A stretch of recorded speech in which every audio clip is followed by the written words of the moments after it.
আমি ইসরাত জাহান অবন্তী প্রায় 6 বছর পর নিজের একমাত্র মেয়ে আফরাকে নিয়ে নিজ দেশে ফিরে এলাম। ভাবতেই অবাক লাগছে, আমি 6 বছর বিদেশে একা ছিলাম। মাকে ছাড়া আমি একটা দিনও থাকতে পারতাম না, আর সেই আমি কিনা এতগুলো দিন মাকে ছাড়া ছিলাম। এয়ারপোর্ট থেকে সোজা গাড়ি নিয়ে হোটেলে চলে গেলাম। হোটেলে আগেই রুম বুক করে রেখেছিলাম। মেয়েকে নিয়ে চলে এলাম হোটেলে। আমার মেয়ে আফরা প্রচুর খুশি মাম্মামের দেশে এসে। হোটেলে আসতে না আসতেই আফরা বায়না ধরেছে ঘুরতে বের হবে। সত্যি কথা বলতে আমার মেয়ের জন্যই আজ এতদিন পর দেশে আসা, কারণ আফরা তার জন্মদিনের গিফট হিসেবে তার মাম্মামের দেশে আসতে চেয়েছে। হোটেল এসে ফ্রেশ হয়ে আফরাকে নিয়ে ঘুরতে বের হলাম। আফরাকে চিড়িয়াখানা ঘুরতে দেখাতে নিয়ে গেলাম। আফরা চিড়িয়াখানায় গিয়ে বাঘ, হরিণ, হাতি, বানর আরো অনেক কিছু দেখে খুব আনন্দ পাচ্ছে। চিড়িয়াখানা থেকে গেলাম শিশু পার্ক, তারপর হোটেলে ফিরে এলাম। আফরা হোটেলে আসতেই চাইছিল না, আরো কিছু নাকি ঘুরবে সে। অনেক বুঝিয়ে ওকে নিয়ে হোটেলে ফিরলাম। পরদিন সকালে ব্রেকফাস্ট করে আজও আফরাকে নিয়ে বের হলাম। অনেক জায়গা ঘুরলাম আজ আফরাকে নিয়ে। হোটেল ফেরার পথে একটা পার্কে বসলাম আফরাকে নিয়ে। এই পার্কে অনেকগুলো স্মৃতি রয়েছে যেগুলো আজও ভুলতে পারিনি আমি। পুরনো কথাগুলো ভাবছিলাম, তখন আফরা বলে ওঠে যে আইসক্রিম খাবে। ওকে আইসক্রিম কিনে দিয়ে ওকে নিয়ে ফিরে এলাম হোটেলে। 3 দিন আফরাকে নিয়ে ঘুরোঘুরি শেষ করে আফরাকে নিয়ে রওনা হলাম কক্সবাজার। ভাবলাম দেশে যখন এসেছি তাহলে মেয়েকে সমুদ্রটাও দেখিয়ে নিয়ে যাই। কক্সবাজার পৌঁছাতে না পৌঁছাতেই রাত হয়ে গেল। পৌঁছেই সমুদ্রের কাছে একটা হোটেলে উঠলাম। এত জার্নি করার পরেও আমার মেয়েটার একটুও বিরক্ত হচ্ছে না।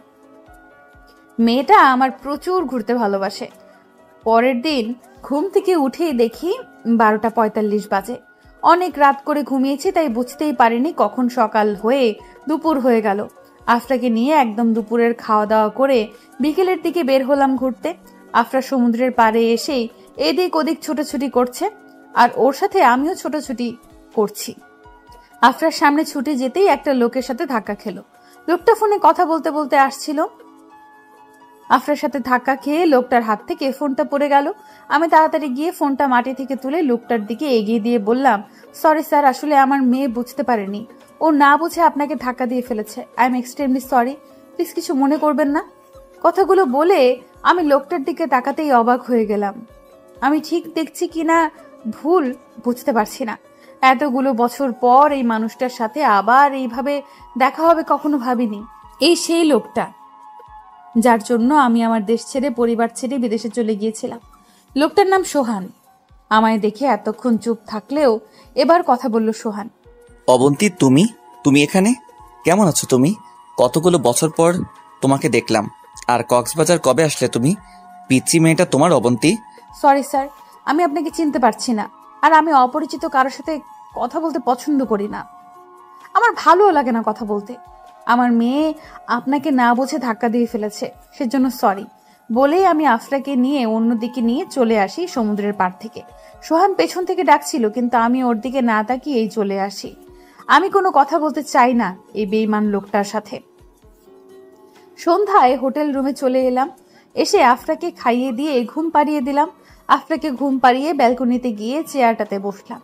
আজ অনেক পুরনো স্মৃতি মনে পড়ে যাচ্ছে, যে স্মৃতিগুলো আমি এতদিন ধরে আমার মেয়েকে দেখে ভুলে থাকার চেষ্টা করে গেছি।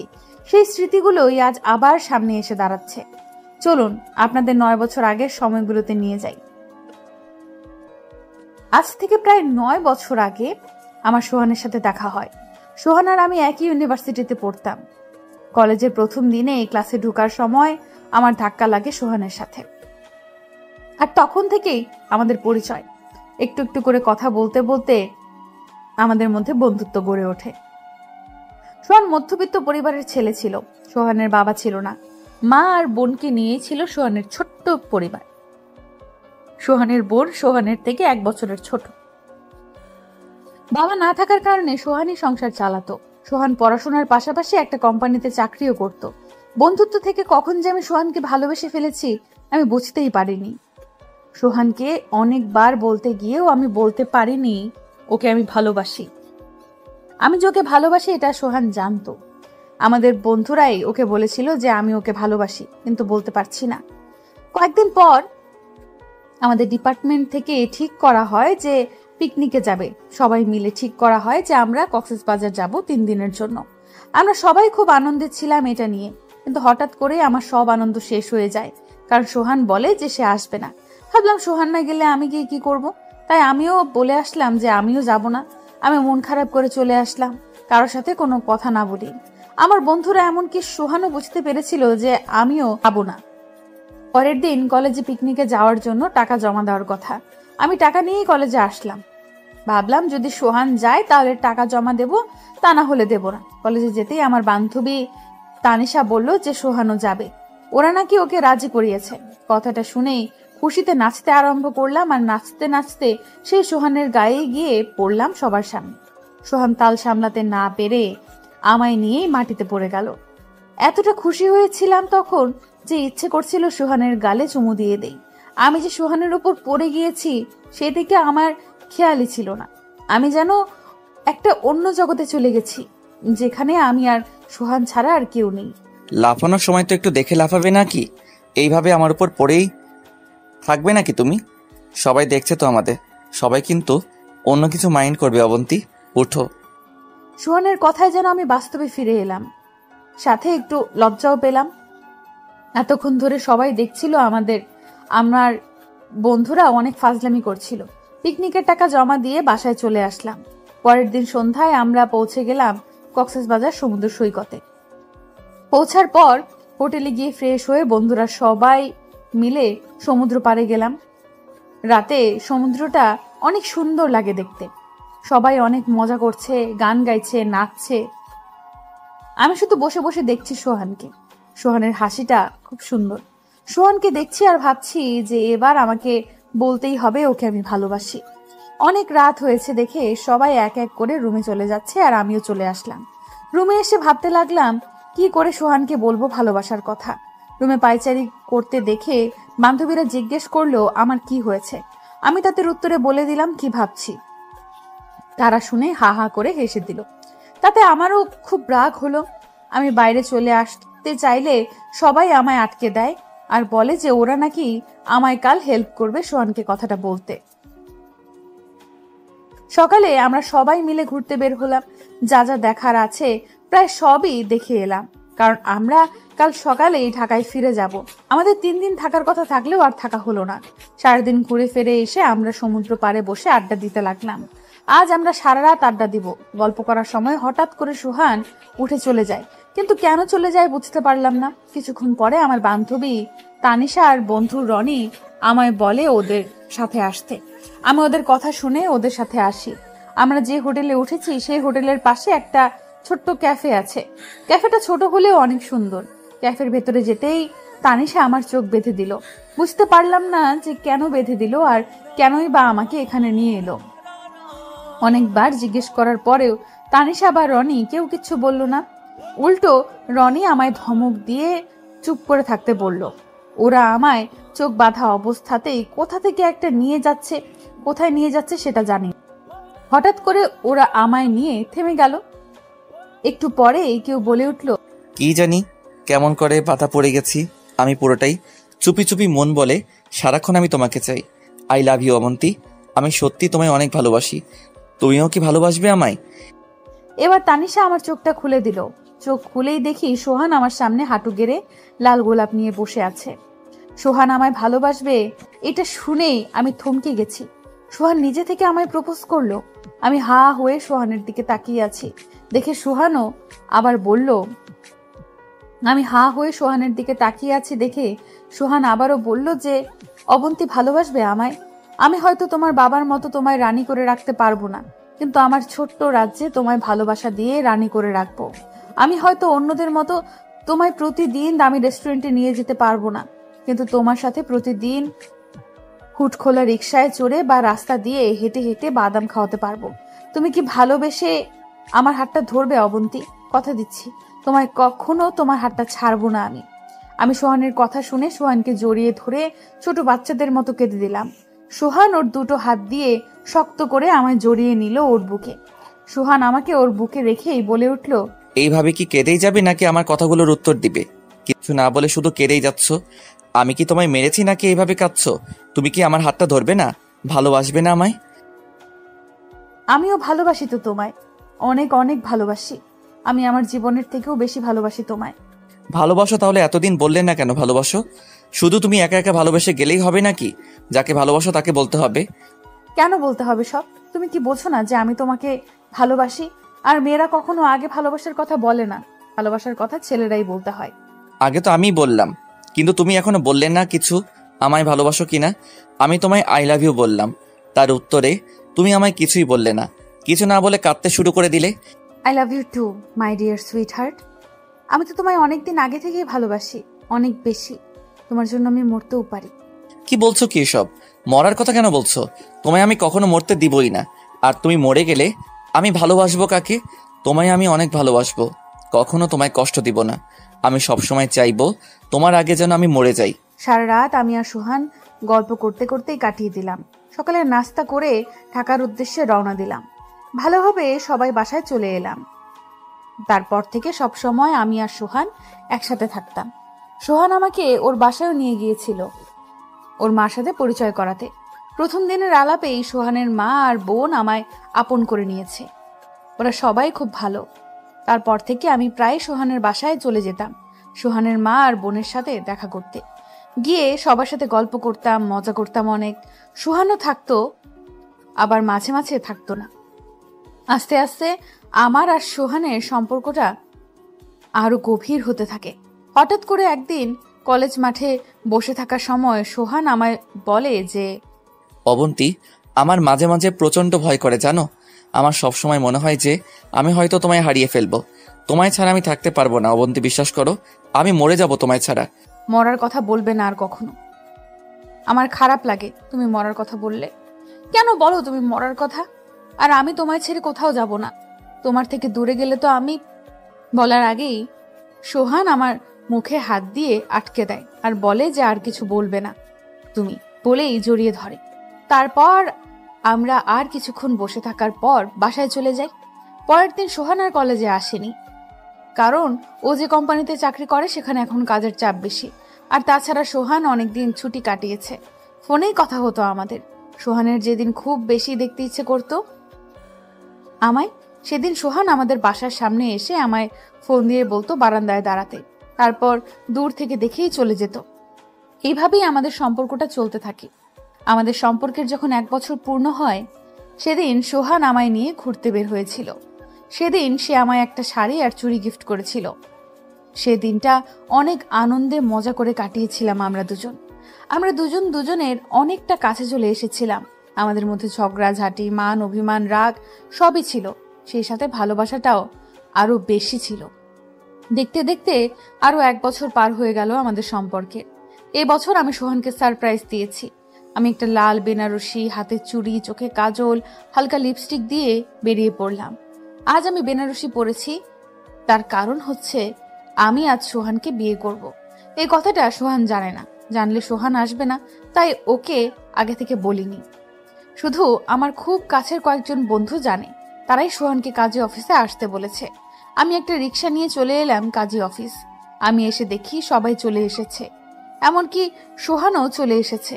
সোহান আমায় এইভাবে দেখে একদম ভ্যাবাচাকা খেয়ে গেছে। আমায় এইভাবে দেখে সোহান একটু হলেও ঘটনাটা আন্দাজ করতে পেরেছে, তাই কোনো কথা না বলে আমার হাত ধরে টেনে বাইরে নিয়ে এলো। এসে বলল, তুমি কি করতে চাইছো বলো তো? এসবের মানে কি? ওরা সবাই আমায় মিথ্যা বলে এখানে নিয়ে আসলো, কিন্তু কেন? তুমি তো বলতে পারতে আমায়। বলনি কেন যে তুমি আজ আমায় বিয়ে করতে চাও? তুমি ওদের বলেছো মিথ্যা বলতে, তাই না? এসব কেন করছো তুমি? তুমি আমায় বিয়ে করতে চাও, আমায় আগে বলতে পারতে। আমি নিজে গিয়ে তোমার বাবা মা ভাই সবার সাথে কথা বলতাম। এইভাবে লুকিয়ে কেন করতে চাইছো? তুমি একটু থামবে? আমায় বলার সুযোগ না দিলে আমি কিভাবে বলবো বলো তো? আর তুমি এভাবে রেগে কেন যাচ্ছ? আমি কি এমন করেছি? তুমি এত কিছু ঠিক করে ফেললে, আমায় একবারও বলার প্রয়োজন মনে করলে না? কেন আমায় আগে বললে কি হতো? আর আমি বুঝতে পারতেছি না যে লুকিয়ে বিয়ে কেন করতে হবে। তোমার বাড়ির লোক মানবে না? আমি জানি না মানবে কি মানবে। তোমায় আগে বলিনি, তার কারণ হচ্ছে আগে বললে তুমি কিছুতেই রাজি হতে না আসতে। আর তুমি না ভয় পাও যে আমি হারিয়ে যাব তোমার থেকে। তুমি যাতে এই ভয়টা না পাও, সেজন্যই আজকে এই কাজটা। তোমার বাড়ির লোক জানতে পারলে কি হবে একবারও ভেবে দেখেছো? তাছাড়া আমার মা আছে, আমি আমার মাকে না জানিয়ে কিভাবে করব? তুমি মাকে নিয়ে ভাবছো যে মা রাজি হবে কিনা? ওকে দাঁড়াও, আমি তোমার সব ভাবনা দূর করে দিচ্ছি। আমি ফোনটা বের করে শিলার, সোহানের বোনের ফোনে কল দিলাম। ফোন দিয়ে মার সাথে কথা বলিয়ে দিলাম। মা সোহানকে বলল যে মা রাজি, মার কোনো আপত্তি নেই। আমি তো মাকে কিছু বলিই নাই, তাহলে মা আগে কেন বললো যে যা করতে গেছিস করে ফেল, আমার কোনো আপত্তি নেই? মা কি আগে থেকে সবটা জানতো অবন্তী? হ্যাঁ, মা সবটা জানতো, আর আমি মাকে বলেই সব করেছি। মাকে না জানিয়ে কিছু করিনি। এখন যদি তুমি আমায় ভালোবাসো তাহলে ভেতরে চলো, কাজটা শেষ করব। আর যদি না বাসো তাহলে ভেতরে আসার দরকার নেই। এইভাবে না বললে সোহান কিছুতেই রাজি হতো না, আমি জানি। সোহান কিছু না বলে শুধু আমায় একবার জড়িয়ে ধরে বলল যে আমায়ও অনেক ভালোবাসে। তারপর আর কিছু না বলে আমায় ভিতরে নিয়ে গেল। কিছুক্ষণ পরেই আমাদের বিয়েটা সম্পূর্ণ হয়ে গেল। তারপর সোহান আমাকে আমার বাসায় রেখে আসতে চাইলে, কিন্তু আমি তাতে রাজি হলাম না। আমি বললাম যে আমি সোহানের সাথেই যাব। আমার কথা শুনে সোহান, আমি কিন্তু বুঝতে পারতেছি তুমি আর কি করতে চাইতেছো। প্লিজ অবন্তী, যেটা করতে চাইতেছো সেটা কইরো না। এসব চিন্তা মাথা থেকে ঝেড়ে ফেলে দাও প্লিজ। তুমি বিয়ে করতে চাইতেছিলে, আমি করেছি তো। তোমার কথা আমি রেখেছি, এবার তুমি আমার কথা রাখো। বাসায় চলে যাও তুমি, আমার সাথে যেতে হবে না। আর আমার বাসায় মা বোন আছে, কি ভাববে? না, আমি যাব না বাসায়, তোমার সাথেই যাব আমি। আর তোমার বাসায় মা, ছোট আপু কেউই আমি জানি না। যদি আমায় তোমার সাথে নিয়ে না যাও তাহলে আমি এখানে থাকবো, কোথাও যাব না আমি। এমন কেন করো বলো তো? সব সময় শুধু পাগলামি। তুমি প্রচুর আনন্দ পাও আমার সাথে এমন করে, তাই না? সব সময় শুধু মাথায় উল্টাপাল্টা চিন্তা নিয়ে ঘোরাঘুরি করে। হ্যাঁ তাই, আমি শুধু তোমার হতে চাই, একদম পুরোপুরি ভাবে তোমার হতে চাই, শুধু তোমার। তুমি তোমার করে নাও না প্লিজ সোহান। আমার বাসায় তো যাবে তুমি, চলো আগে বাসায় চলো। অনেকক্ষণ থেকে কিছু খাওয়া হয় না তোমার, খিদে পেয়েছে তোমার। বাসায় গিয়ে সব কথা হবে, চলো। তুমি এত জেদি কেন বলো তো? কি সব জিনিস নিয়ে জেদ ধরো? কিছু বললাম না সোহানের কথা শুনে। সোহান একটা রিক্সার ডাক দেয় আর আমরা দুজন রিক্সা করে আমার শ্বশুর বাড়ি মানে সোহানের বাড়ি পৌঁছে যাই। সোহান বাসায় গিয়েই আগে রান্নাঘরে চলে যায়। সোহান খুব ভালো রান্না করতে পারে, কিন্তু আমি পারি না। আমাকে কখনো মা রান্নাঘরে যেতেই দেয়নি। রান্নাঘরে গিয়ে দেখি সোহান নুডলস রান্না করছে। সোহানকে পেছন থেকে জড়িয়ে ধরে বললাম, নুডলস কেন রান্না করছো? তুমি তো নুডলস পছন্দ করো না বেশি একটা, তাহলে অন্য কিছু করতে, ভাত রান্না করতে, তা না হলে খিচুড়ি রান্না করতে। নুডলস খেতে তুমি অনেক পছন্দ করো, তাই রান্না করছি। আমি না খেলে কি হবে, তুমি খাবে। আর তোমার পছন্দের খিচুড়িও রান্না করব। আগে নুডলসটা খাও, তারপর আস্তে ধীরে সব রান্না করব। আমি যখন বিয়ের পর তোমার কাছে চলে আসব সারা জীবনের জন্য, তখনও কি তুমি এইভাবে রান্না করবে? আমি তো কিছুই রান্না করতে পারি না, আমাকে কেউ রান্না শেখাতেই দেয়নি। বিয়ের পরই তো রান্না করে খাওয়াচ্ছি।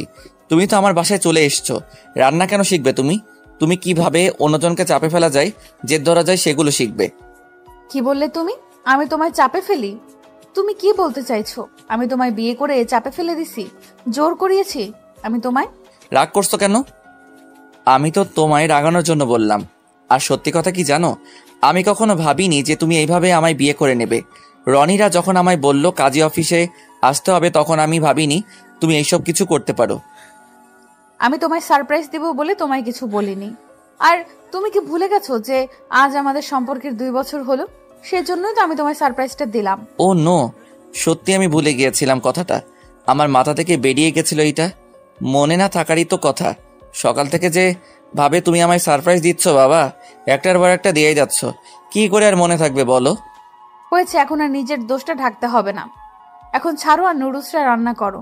আমার সত্যি খুব খিদে পেয়েছে, না খাইয়ে রাখবে আজ মনে হচ্ছে। হ্যাঁ তাই করব। খেতে দিব না আজ, পারলে নিজে রান্না করে খাও। বিয়ে করছে কোথায় স্বামীকে রান্না করে খাওয়াবে, তা না করে উল্টো স্বামীকেই হুকুম করছে। আমি রান্না করতে পারি না। ওকে, আমি খাবার না খেয়েই থাকবো। আজ খাবার না খেলেও চলবে আমার, কারণ আমি তো আজ আদর খাবো। হোয়াট? তুমি আমায় মেরে ফেলতে চাইছো নাকি? কি যাতা বলে যাচ্ছ তখন থেকে? কিসের আদর খাবে তুমি? হোয়াট? তুমি আমায় মেরে ফেলতে চাইছো? কি যাতা বলে যাচ্ছ তখন থেকে? কিসের আদর খাবে তুমি? দেখো, তোমার সব কথা আমি শুনি আর রাখিও। তুমি আমার একটা কথা রাখো প্লিজ। আমি তোমার কোনো কথা শুনবো না। আমরা তো বিয়ে করে নিয়েছি, তাই না? তাহলে কেন এত ভয় পাচ্ছ তুমি? আচ্ছা, তুমি কি চাও না আমায় তোমার করে নিতে? দূরে সরিয়ে দিতে চাও তুমি আমায়? না, দূরে সরিয়ে দিতে চাই না আমি। তুমি ঝোঁকের বসে যা যা করছো সেগুলো কি ঠিক হচ্ছে? পরে তুমি নিজেই আমার আফসোস করবে না তো? পরে যদি তোমার বাবা আমাদের বিয়েটা মেনে না নেয় তখন কি করবে? কি হবে তখন একবারও ভেবেছো তুমি? মানবে না কেন? বাবা আমায় প্রচুর ভালোবাসে, আর আমি বাবা মার একমাত্র মেয়ে। তা তো চাইবে না যে তাদের মেয়ে কষ্ট পাক। তাছাড়া তোমায় না মানার তো কোনো কারণ দেখছি না আমি। কারণ আছে অবন্তী, অনেক কারণ আছে, কিন্তু সেগুলো তুমি দেখতে চাইছো না। তুমি যতই বলো তোমার বাবা আমায় মেনে নেবে, কিন্তু আমি জানি তারা আমায় মানবে না। অনেক কথা হয়েছে, এবার প্লিজ খেতে দাও। আমার এখন সত্যি সত্যি খুব খিদা পেয়েছে। সেই সকালে বাসা থেকে খেয়ে বের হয়েছি, আর এখন দুপুর হয়ে বিকাল হয়ে প্রায় সন্ধ্যা হয়ে গেল। সোহান মুচকি একটা হাসি দিয়ে বলল যে রুমে গিয়ে বসো, আমি নিয়ে আসছি। আমি লক্ষ্মী মেয়ের মতো ওর রুমে চলে আসলাম। আমি সোহানের বলা কথাগুলো ভাবছি, ও কি বলতে চাইছে সেটা খুব ভালো করে বুঝতে পেরেছি। আমার বাবা নিজের ব্যবসা আছে, ঢাকার সফল ব্যবসায়ীদের মধ্যে একজন, আর সোহান মধ্যবিত্ত পরিবারের ছেলে। এটাই সোহান আমায় বোঝাতে চাইছিল এতক্ষণ। এইটা নিয়ে সোহান সবসময় চিন্তা করে যায়। আমি আগে থেকেই জানতাম সোহান আমাদের মতো না, তবু ওকে ভালোবেসেছি আমি। ভালোবাসা তো আর ধনী গরিব দেখে হয় না। আনমনে এই কথাগুলো ভাবতে ভাবতেই সোহান হাজির নুডলস নিয়ে। প্লেটটা আমি নিতে চাইলাম, কিন্তু সোহান আমায় ধরতে দিল না। সোহান নিজেই আমায় খাইয়ে দিল, কিন্তু সোহান নিজে খেলো না, কারণ সোহান নুডলস পছন্দ করে না। তাই আমি আর ওকে জোরও করলাম না। তারপর সোহান আমায় ফ্রেশ হয়ে নিতে বলল। আমি আসার সময় আমার ব্যাগে একটা জামা নিয়ে আসছিলাম, ফ্রেশ হয়ে সেটাই পরে নিলাম।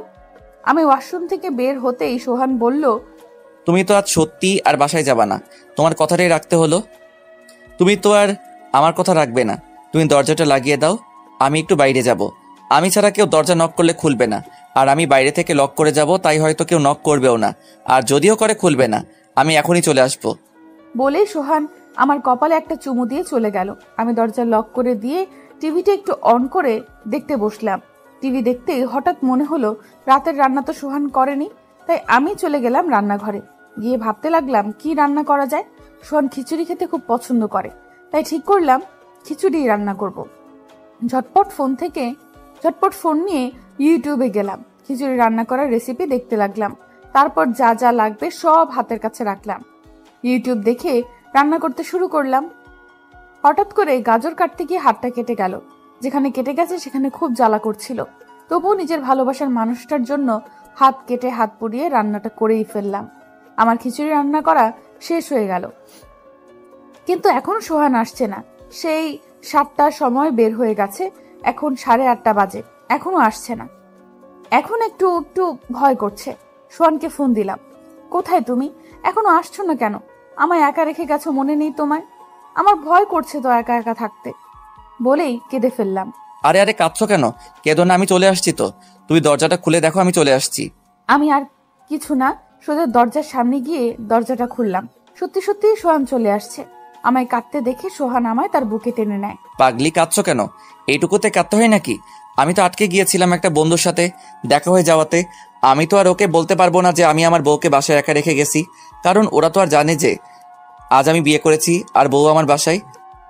আর কখনো আমায় একা রেখে যাবে না, বলে দিলাম। এবার চলো রান্নাঘরে, আমি আজ খিচুড়ি রান্না করেছি, চলো দেখবে। তুমি খিচুড়ি রান্না করেছো? তুমি তো রান্না করতে পারো না, তাহলে কেমনে রান্না করলে? কোন রেস্টুরেন্ট থেকে আনিয়েছো বলো তো? কোনো রেস্টুরেন্ট থেকে আনাইনি, সত্যি বলছি আমি রান্না করেছি। আর রান্না করতে গিয়ে আমার হাতটাও কেটে গেছে, দেখো।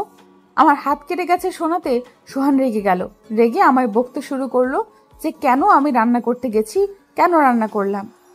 আর দেখলো যে আমি এখনো হাতে ব্যান্ডেজ করিনি, সেটা দেখে যেন আরো রেগে গেল। বকতে বকতে আমার হাতে সোহান ব্যান্ডেজ করে দিল, আর বলল আমি যেন আর পাকনামো করে রান্না করতে না যাই। পরে সোহান ফ্রেশ হতে গেলে আমি রান্নাঘরে গিয়ে দুজনের জন্য এক প্লেটে খিচুড়ি নিয়ে আসলাম। আমি নিজের হাতে ওকে খাইয়ে দিতে লাগলাম। সোহান খাচ্ছে, কিন্তু একবারও আমায় খেতে বলছে না। আমিও কিছু বললাম না। সোহান খাবার শেষ করে উঠে পানি খেতে চলে গেল, আর আমিও হাত ধুয়ে এসে ওর পাশে বসলাম আর বললাম, কেমন হয়েছে কিছু বললে না তো, আর আমাকে তো খেতে বললে না। আমার কি খিদে পায়নি? খাইয়েও দিবে না আমায়? আমার কিন্তু অনেক খিদা পেয়েছে। ভালো হয়েছে তো, দাঁড়াও আমি নিয়ে আসছি। তুমি উঠবে না কিন্তু এখান থেকে, চুপচাপ বসে থাকো। প্রায় 15 মিনিট পর সোহান আসলো খাবার নিয়ে, কিন্তু খিচুড়ি না, বিরিয়ানি।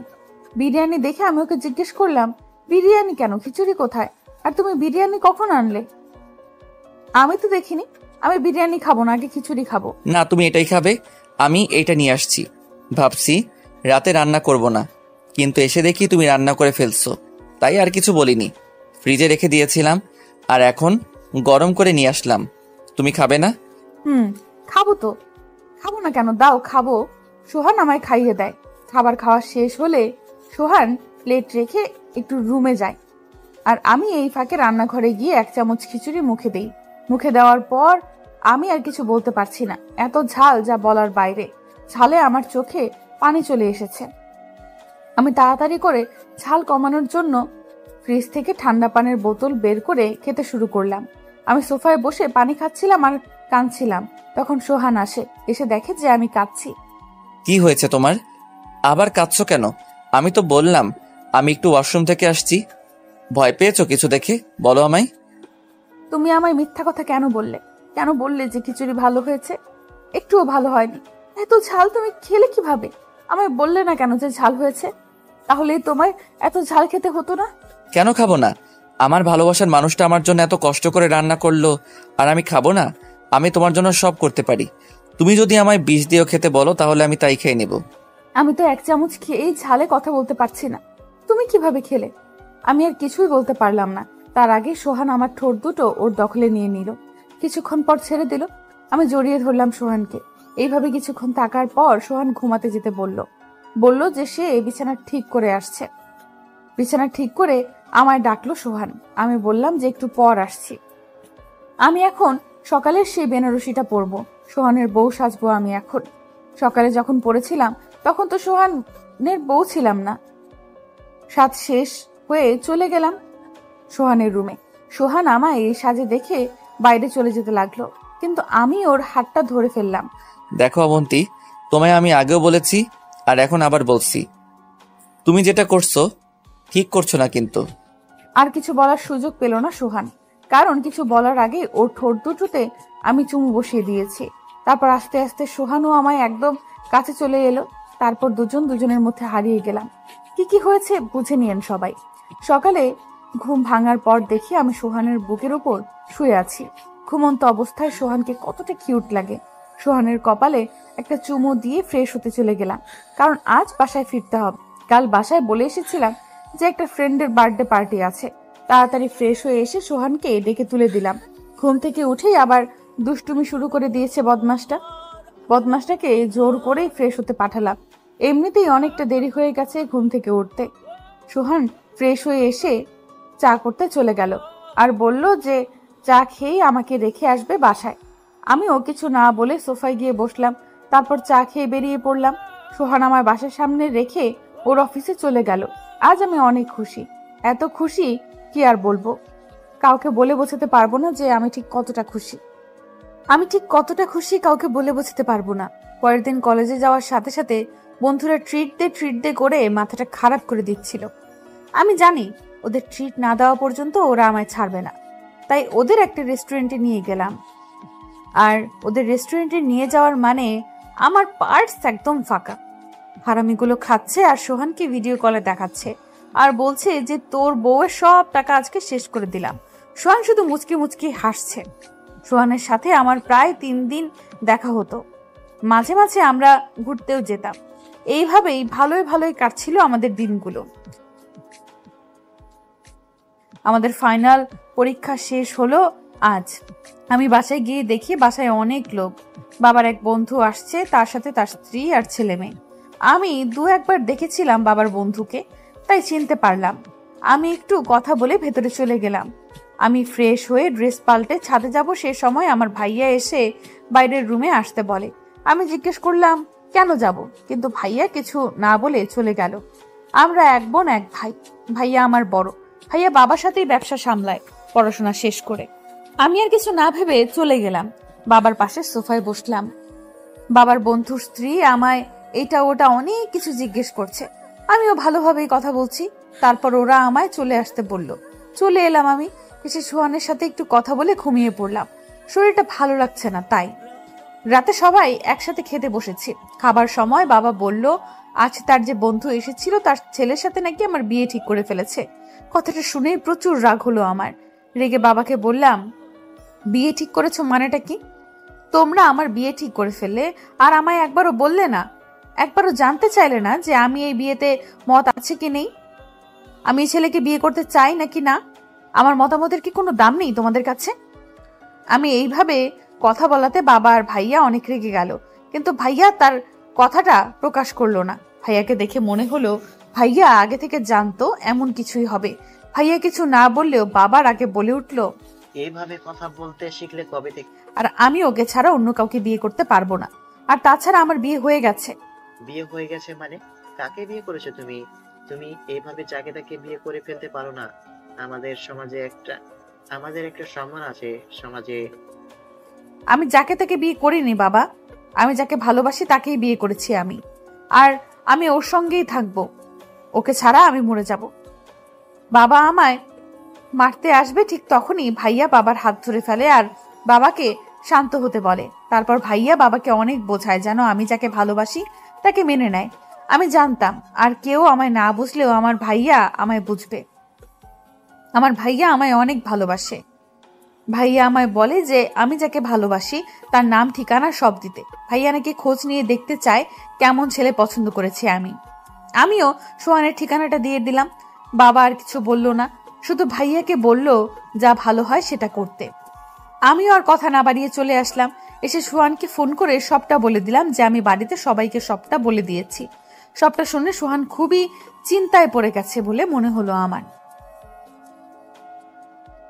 দুপুরে খাবার টেবিলে সবাই বসে খাবার খাচ্ছিলাম, সে সময় ভাইয়া বলল যে, সোহানকে আজকে রাতে বাসায় আসতে বলিস, কথা আছে। আমি সব খোঁজ নিয়েছি, ওকে আসতে বলিস, ওর সাথে সব কথা সেরে ফেলবো। ভাইয়ার কথাতে বাবাও সায় দিল, বলল যে আসতে বলো রাতে। আমি বললাম যে ভাইয়া আমি আসতে বলবো। বলেই আমি চলে এলাম রুমে এসে সোহানকে ফোন দিয়ে বললাম আজ রাতে আমাদের বাসায় আসতে। সোহানও রাজি হয়ে গেল, বলল যে আসবে। রাত 8টার দিকে সোহান আসলো আমাদের বাসায়। সবাই বসে আছে, আমাকেও ভাইয়া আসতে বলেছে। আমি তো মহা খুশি যে সবাই সোহানকে মেনে নেবে। বাবা সোহানকে জিজ্ঞেস করলো যে সোহান কি করে, কোন কোম্পানিতে চাকরি, বাসায় কে কে আছে, অনেক কিছু জিজ্ঞেস করলো বাবা আর ভাইয়া। তারপর ভাইয়া বলল, সোহান তুমি তো বোনকে ভালোবাসো, আর বোন বললো তোমার নাকি কি বিয়ে করে নিয়েছো। আমরা ঠিক করেছি তোমরা দুজন যখন দুজনকে ভালোবাসো তখন তোমাদের বিয়েটা সবাইকে জানিয়ে ধুমধাম করে দেবো। কি বলো সোহান? কি বলছেন আপনারা এসব? কে ভালোবাসে অবন্তীকে? আমি অবন্তীকে ভালোবাসি না, আর ওকে আমি বিয়েও করিনি। আমি তোকে ভালোই বাসি না, তাহলে বিয়ে করতে যাব কেন? ভাইয়ের কথা শুনে অনেক খুশি হয়েছিলাম। অবশেষে সময়ে আমাদের সম্পর্কটা মেনে নিয়েছে ভেবে, কিন্তু ভাইয়ার কথার উত্তরে সোহানের কথা শুনে আমি পুরাই হতভম্ব হয়ে গেছি। সোহানের এই কথার জন্য আমি একদমই তৈরি ছিলাম না। আমি কখনো ভাবি নাই সোহান এই কথা বলবে। আমার মনে হচ্ছে আমার পায়ের নিচ থেকে মাটি সরে গেছে। মানে তুমি আমার বোনকে ভালোবাসো না? আমার বোন তো তোমায় ভালোবাসে, আর বোন তো বললো যে তোমরা বিয়ে করেছো। কিসের বিয়ে ভাইয়া? আমি ওকে কেন বিয়ে করতে যাব?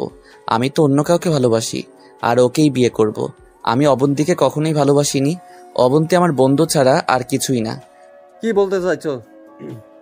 কি বলতে চাইতেছো তুমি? তুমি কোন দিন আমার বোনকে ভালোবাসোনি? তুমি অন্য কাউকে ভালোবাসলে তাহলে আমার বোনকে কেন তোমার করে মিথ্যা কথা বলতে যাবে? তুমি ওকে ভালোবাসো? আমি সত্যি বলছি, আমি কোনোদিন আপনার বোনকে ভালোবাসিনি। অবন্তীর আমার প্রতি ভালোবাসাটা শুধু একতরফা ছিল। শুধু অবন্তী আমায় ভালোবাসতো, আমি কখনোই বাসিনি। আমি ওকে অনেকবার বোঝাতে চেয়েছি যে আমি ওকে ভালোবাসি না, কিন্তু ও সেটা বুঝেনি। আমি সত্যি অন্যজনকে ভালোবাসি, আর তার সাথে আমার বিয়েও ঠিক হয়ে গেছে কয়েকদিন আগে। এতক্ষণ সোহানের কথাগুলো শুনে চোখ দিয়ে এমনি এমনি পানি পড়ছিল, কিন্তু এবার আর সহ্য করতে পারলাম না। সোহানের সামনে গিয়ে ওর গালে ঠাস করে থাপ্পড় বসিয়ে দিলাম। কি বলছিস তুই? আমি একা তোকে ভালোবেসে গেছি? আমার ভালোবাসাটা কি একতরফা ছিল? তুই কখনো আমায় ভালোবাসিসনি। তুই যদি আমায় ভালোই না বাসিস তাহলে বিয়ে কেন করেছিলি তুই আমায়? বল কেন করেছিলি? এতক্ষণ কথাগুলো সোহানের কলার ধরে রেগে রেগে বললাম। আমি আর পারছি না নিজেকে সামলাতে। কলার ছাড়ো অবন্তী, তুই তোকারি করছো কেন? আর আমি যা বলেছি ঠিকই বলেছি। আমি কখনোই তোমাকে ভালোবাসিনি, আমি কখনোই তোমায় ভালোবাসিনি। আর তোমায় বিয়ে করারও প্রশ্ন আসে না। কি? তুই আমায় বিয়ে করিসনি? তুই সেদিন কাজী অফিসে এসে বন্ধুদের সামনে আমায় বিয়ে করিসনি? না, আমি বিয়ে করিনি। আর যদি বিয়ে করেই থাকি তাহলে প্রমাণ করো যে আমি তোমাকে বিয়ে করেছি। পারবে সবার সামনে প্রমাণ করতে যে আমি তোমার বিয়ে করেছি? বিয়ে করলে তো কিছু কাগজ থাকবে, কাবিননামা থাকবে, দেখাও দেখি। আমি বুঝতে পারছি না কি বলবো। কোনো কাগজই আমার কাছে নেই, সব কাগজ তো সোহানের কাছে। সোহান অনেকবার বলেছিল আমায় কাগজগুলো রাখতে, কিন্তু আমি রাখিনি। আমার ভাবনার মাঝেই সোহান আবার বলল, কি হলো মিস অবন্তী, প্রমাণ করো যে আমি তোমায় বিয়ে করেছি। তুমি আজ যদি কোনো প্রমাণ দিতে পারো যে আমি তোমায় বিয়ে করেছি, তাহলে আমি স্বীকার করে নেব যে আমি মিথ্যা কথা বলেছি, আর তোমার পা ধরে ক্ষমাও চেয়ে নিব। আমি সোহানের কথার কোনো উত্তর দিতে পারছি না। কি বলবো আমি? যাকে আমি আমার নিজের থেকেও বেশি ভালোবাসতাম, সেই কিনা আমায় এইভাবে ঠকিয়ে দিল, এক নিমেষেই সব সম্পর্ক অস্বীকার করে দিল। আমি কিছু বলছি না দেখে আমার ভাইয়া ধমক দিয়ে বলে উঠল, কিরে অবন্তী, কোনো কথা বলছিস না কেন? বিয়ের কোনো একটা কাগজ তো আছে তোর কাছে, নিয়ে আয়, দেখা সবাইকে। অবন্তী, কিছু বলছি তোকে। আমার কাছে কোনো কাগজ নেই ভাইয়া। আমি কিভাবে দেখাবো তোমাদের কাগজ? কাগজ তো না থাকারই কথা, কারণ ওকে আমি কোনোদিন বিয়েই করিনি। আপনার বোনের মেন্টাল প্রবলেম আছে, সেই জন্যই যে ঘটনাটা কোনোদিন ঘটেইনি সেটা সত্যি ভেবে বসে আছে। ওকে ভালো ডক্টর দেখান। আশা করি আপনাদের আর কিছুই বলার নেই। এবার তাহলে আমি আসি। বলে সোহান চলে গেল। আমার সাথে এতক্ষণ কি হলো আমি কিছুই বুঝতে পারছি না, কোনো কথাও বলতে পারছি না। মনে হচ্ছে যেন আমার শরীর থেকে প্রাণটা বের হয়ে গেছে। এতক্ষণ বাবা কোনো কথা না বললেও এবার বলল, এই ছেলের জন্য তুমি সেদিন তোমার বাবার সাথে খারাপ ব্যবহার করেছিলে। এই ছেলেকে তুমি ভালোবাসো, যে কিনা সবার সামনে তোমায় অস্বীকার করে চলে গেল। আমার ভাবতেও খারাপ লাগছে যে তুমি আমার মেয়ে হয়ে এমন একটা ছেলেকে। ছি। বাবার কথা শুনে আমি ফ্লোরে বসে সোহান বলে চিৎকার করে উঠলাম। তারপর কি হলো বুঝতে পারলাম না।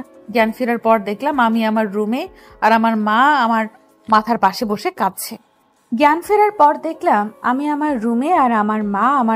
পাশে বসে কাঁদছে। ভাইয়া পাশে দাঁড়িয়ে আছে, বাবাও রুমেই আছে, কেউ কিছু বলছে না, সবাই একদম চুপচাপ। আমি উঠতে যাব তখন, উঠতে হবে না তোকে, শুয়ে থাক, ডক্টর তোকে রেস্ট নিতে বলছে, কোনো কথা বলবি না। অনেক হয়েছে বোন, আর না। তুই যা বলেছিলি আমরা তো সেটা মেনে নিয়েছিলাম, তুই তো আমাদের কোনো দোষ দিতে পারবি না বোন। আমি কিছু বলতে যাব তখনই বাবা আমায় চুপ করিয়ে দিয়ে বলল যে, পয়ান, তোমার বোনকে বলো ওই ছেলেকে ভুলে যেতে। সমাজে আমাদেরও একটা সম্মান আছে, এটা তোমার বোন ভুলে যাচ্ছে। তোমার বোনের জন্য আমি ওই ছেলেটাকেও মেনে নিয়েছিলাম, কিন্তু ওই ছেলেটা তো আমাদের সবার সামনে বলে গেল যে ও কখনোই ওকে ভালোবাসেনি। এখন আমি যা বলবো তোমার বোনকে তাই শুনতে হবে। কথাগুলো বলে বাবা আর দাঁড়ালো না, হন করে বেরিয়ে গেল আমার রুম থেকে। আমার চোখ থেকে অনবরত পানি পড়েই যাচ্ছে। বাবা চলে গেলে ভাইয়া আমার কাছে বসলো। দেখ বোন, তুই চেয়েছিলি যেন আমরা তোর ভালোবাসার মানুষকে মেনে নিই, আমরা তো মেনে নিয়েছিলাম বল। সে জন্যই ওকে আজকে আসতে বলেছিলাম, কিন্তু ছেলেটা যা বলে গেল তাতে তো মনে হচ্ছে ছেলেটা তোকে ভালোবাসেনি, ছেলেটা তোকে ঠকিয়েছে বোন। কিন্তু ভাইয়া, আমি ওকে ভালোবাসি, এখনো ভালোবাসি সোহানকে। ভাইয়া তুই বিশ্বাস কর, সোহানও আমায় ভালোবাসে। ভালোবাসে? তাহলে সবার সামনে তোকে এইভাবে ছোট করে কেন করলো? ভালোই যখন বাসে তাহলে কেন বললো না যে তোকে ভালোবাসে? কেন বললো যে তোকে কখনো ভালোবাসেনি? কেন বল? দেখ বোন, এখন বাবা যেটা বলবে সেটাই হবে, মেনে নে প্লিজ। আমি আর বাবা তো তোর কোনো খারাপ চাইবো না। ভাইয়া চলে গেল। আমি কি করব, কি ভাববো কিচ্ছু বুঝছি না। সোহান কেন আমার সাথে এমন করলো আমি সত্যিই বুঝতে পারছি না। বাসায় আসার আগে পর্যন্ত তো ভালোই ছিল, তাহলে হঠাৎ করে কি হলো ওর?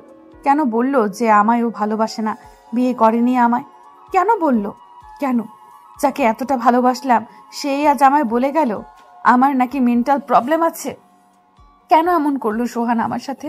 এগুলো ভেবে ভেবে কাঁদতে কাঁদতে কখন যেন ঘুমিয়ে পড়লাম। সকালে উঠে সোহানকে ফোন করলাম, কিন্তু আমার ফোনটা ধরলো না। সারাদিন ফোন করেই গেলাম, কিন্তু তবুও ধরলো না। শিলার কাছে কল করলাম, কিন্তু বন্ধ বলল। রাতে আবার কল করলাম সোহানকে, কিন্তু বন্ধ। সোহান আর আমার সাথে কথা বলেনি। অনেকভাবে সোহানের সাথে একটু কথা বলার চেষ্টা করেছি, কিন্তু পারছি না। আমার বান্ধবী তানিশাকে বললাম সবটা। তানিশাও চেষ্টা করছে, কিন্তু কোনোভাবেই সোহানকে পাচ্ছে না। 5 দিন কেটে গেল, কিন্তু সোহানের সাথে কথা বলতে পারছি না। আমার সোহানের সাথে কথা বলতেই হবে, যে করেই হোক। কয়েকদিন থেকে ঠিকমতো খাচ্ছি না, রুমের বাইরে বের হই না। আজ সকালেও খাইনি। দুপুরে মা খাবার দিয়ে গেছে। মা খাইয়ে দিতে চেয়েছিল, আমি না করাতে দেয়নি। শরীরটা কেমন জানি খারাপ লাগছে কয়েকদিন থেকে। ভাবলাম ঠিক মতো খাবার না খাওয়ার জন্য হয়তো এমন লাগছে। খাবারের প্লেটটা নিয়ে 2-1 বার মুখে দেওয়ার পর আর খেতে পারলাম না। বমি চলে আসাতে দৌড়ে ওয়াশরুমে চলে গেলাম। 2-3 দিন থেকেই এমন লাগছে। হঠাৎই কেমন একটা সন্দেহ হলো, তাই সাথে সাথেই তানিশাকে বললাম আমার বাসায় আসতে, আর আসার সময় প্রেগন্যান্সি টেস্ট করার জন্য প্রেগা নিউজ নিয়ে আসতে। আমার কথা শুনে অনেকটা অবাক হয়ে গেছিল তানিশা। কিছুক্ষণ পরে তানিশা আসলো, এসে আমায় কিটটা দিল আর জিজ্ঞেস করলো আমার কি হয়েছে, আমি কি চিন্তা করছি, আর কেনই বা কিটটা আনতে বললাম। তারপর আমি ওকে সবটা বললাম। ও সব শুনে একটু রেগে গেল সোহানের উপর, আর বলল সোহানের সাথে ও আমায় দেখা করাবেই 2-1 দিনের মধ্যে, যে করেই হোক। পরের দিন সকালে আমি টেস্টটা করেই ফেললাম।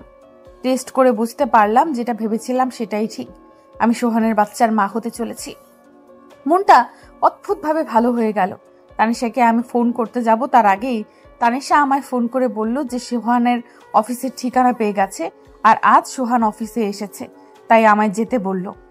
আমায় নিয়ে সোহানের অফিসে যাবে। আমি তাড়াতাড়ি করে রেডি হয়ে বের হয়ে আসলাম। আজ ভাইয়া বাবা কেউ বাসায় নেই, তাই খুব খুশি, একটুও সমস্যা হয়নি বের হতে। আমি গাড়ি নিয়ে বের হলাম। তানিশা যেখানে দাঁড়িয়েছে সেখানে ড্রাইভারকে যেতে বললাম। যেতে যেতে ভাবলাম আজ খবরটা শোনার পর সোহান আর আমায় ফেরাতে পারবে না। তানিশাকে নিয়ে চলে এলাম সোহানের অফিসে।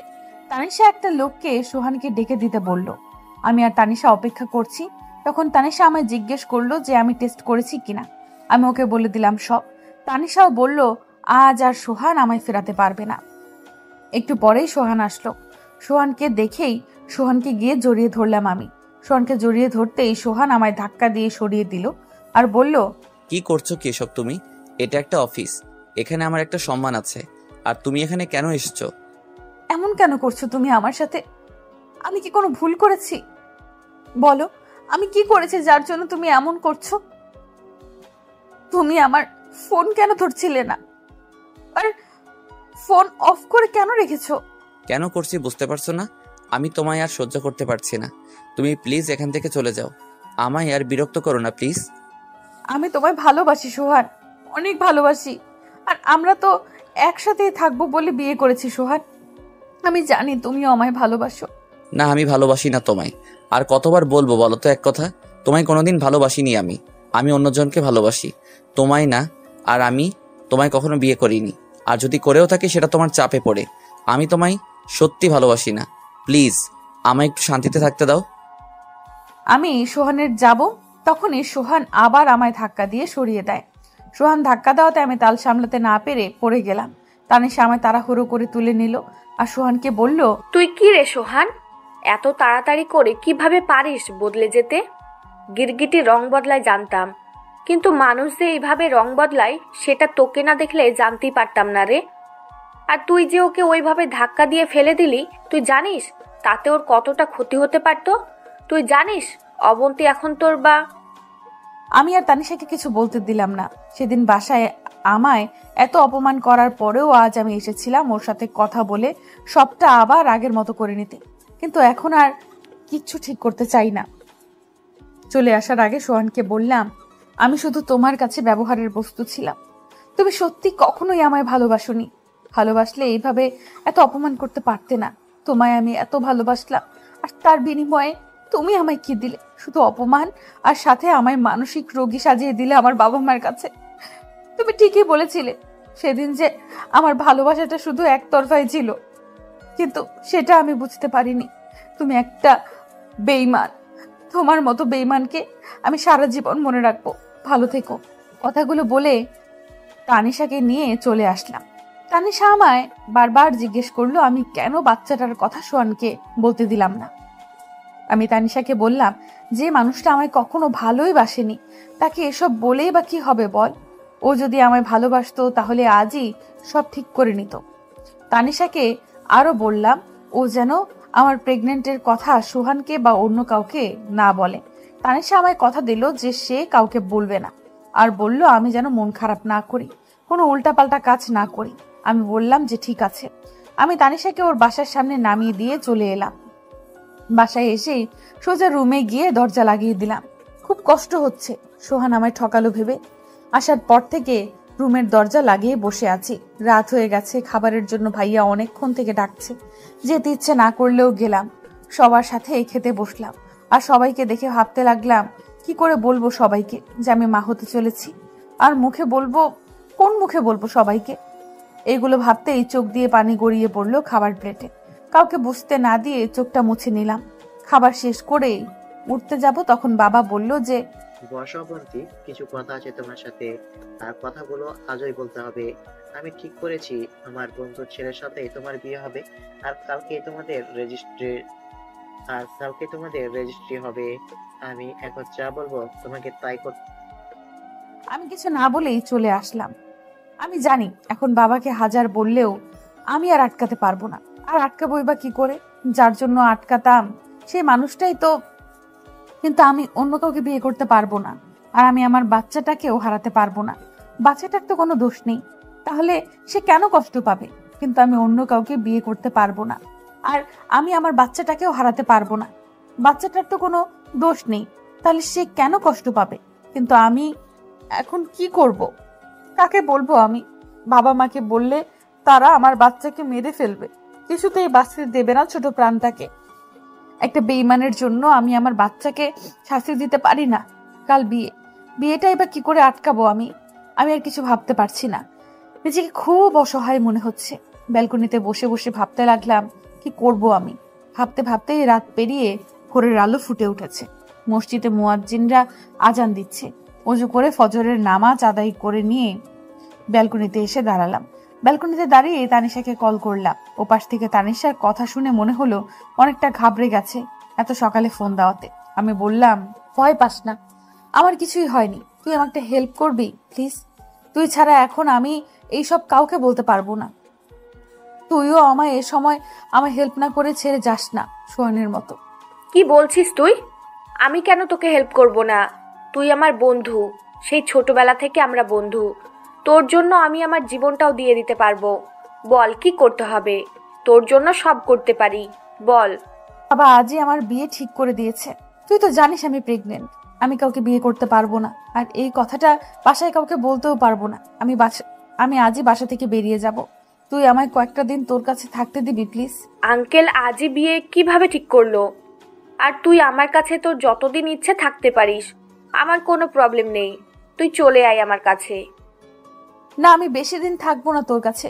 আমি কয়েকদিন পরেই লন্ডন চলে যাব। তুই তো জানিস আমার পড়াশোনা করার জন্য লন্ডন যাওয়ার কথা। সেখানেই যাব, আর ওখানে গিয়েই আমি আমার বাচ্চাকে বড় করব।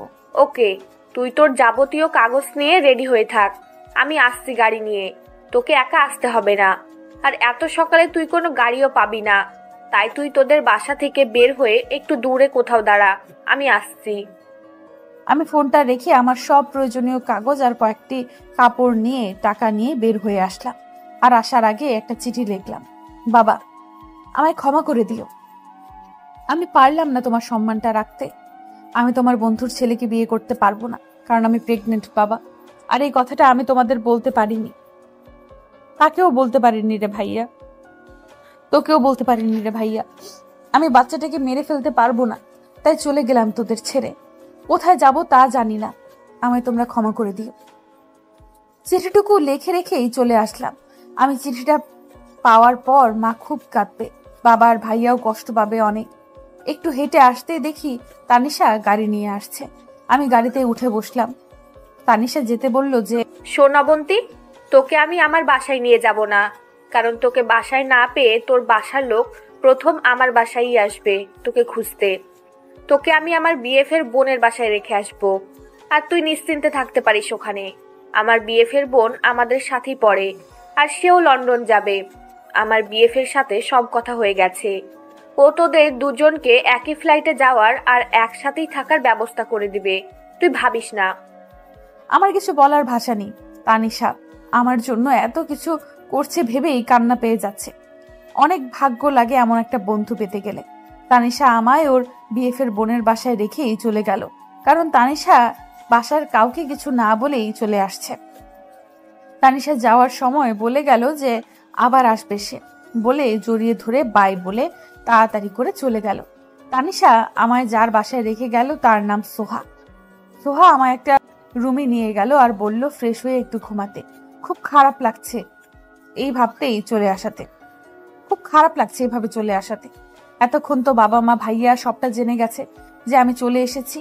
হয়তো আমার ফোনে অনেক কলও করছে, কিন্তু আমি তো সিমটা ফেলে দিয়েছি। বাবা মা এখন কেমন আছে কে জানে। ঘুমিয়ে গেছিলাম, সোহার ডাকে ঘুম ভেঙে গেল আমার। সোহা আমার জন্য খাবার এনেছে, বলেছে এর আগেও নাকি কয়েকবার এসেছি, কিন্তু আমি ঘুমিয়েছি এই জন্য ডাকেনি। আমায় খাবারটা দিয়ে খেতে বলে সোহা বাইরে চলে গেল, ওর বন্ধুরা আসবে তাই। আমার খেতে ইচ্ছে করলো না বলে আর খেলাম না, খাবারটা প্লেটেই থেকে গেল। বাসা থেকে তো চলে আসলাম, এখন লন্ডন গিয়েই একা এক কোথায় কি করব ভাবতে লাগলাম। ভাবছি ওখানে গিয়ে আমার প্রথম কাজটাই হবে একটা চাকরি খোঁজা, তারপর অন্য সব। সন্ধ্যার সময় কলিং বেলটা বাজলে দরজাটা খুলতেই দেখলাম তানিশা আর সোহা এসেছে। ওরা এসে দরজাটা লাগিয়ে দিল। তানিশাকে রুমে নিয়ে গেলাম। সোহা বাইরে থেকে আসছে তাই ফ্রেশ হতে চলে গেল। তানিশা এসে এই খাবার প্লেটটা দেখেই বলল, তুই এখনো খাবারটা খাসনি? এটা তো সোহা তোকে বাইরে যাওয়ার আগে দিয়েছিল, তুই খাসনি কেন? এইভাবে নিজেকে কেন কষ্ট দিচ্ছিস তুই? কার জন্য এত কষ্ট পাচ্ছিস? তুই যদি ঠিক মতো খাওয়া দাওয়া না করিস তাহলে আমি আঙ্কেলকে বলে দিব যে তুই এইখানে আছিস। আর ভাইয়া এসেছিল আমাদের বাসায় তোকে খুঁজতে, সবাই তোকে পাগলের মতো খুঁজছে।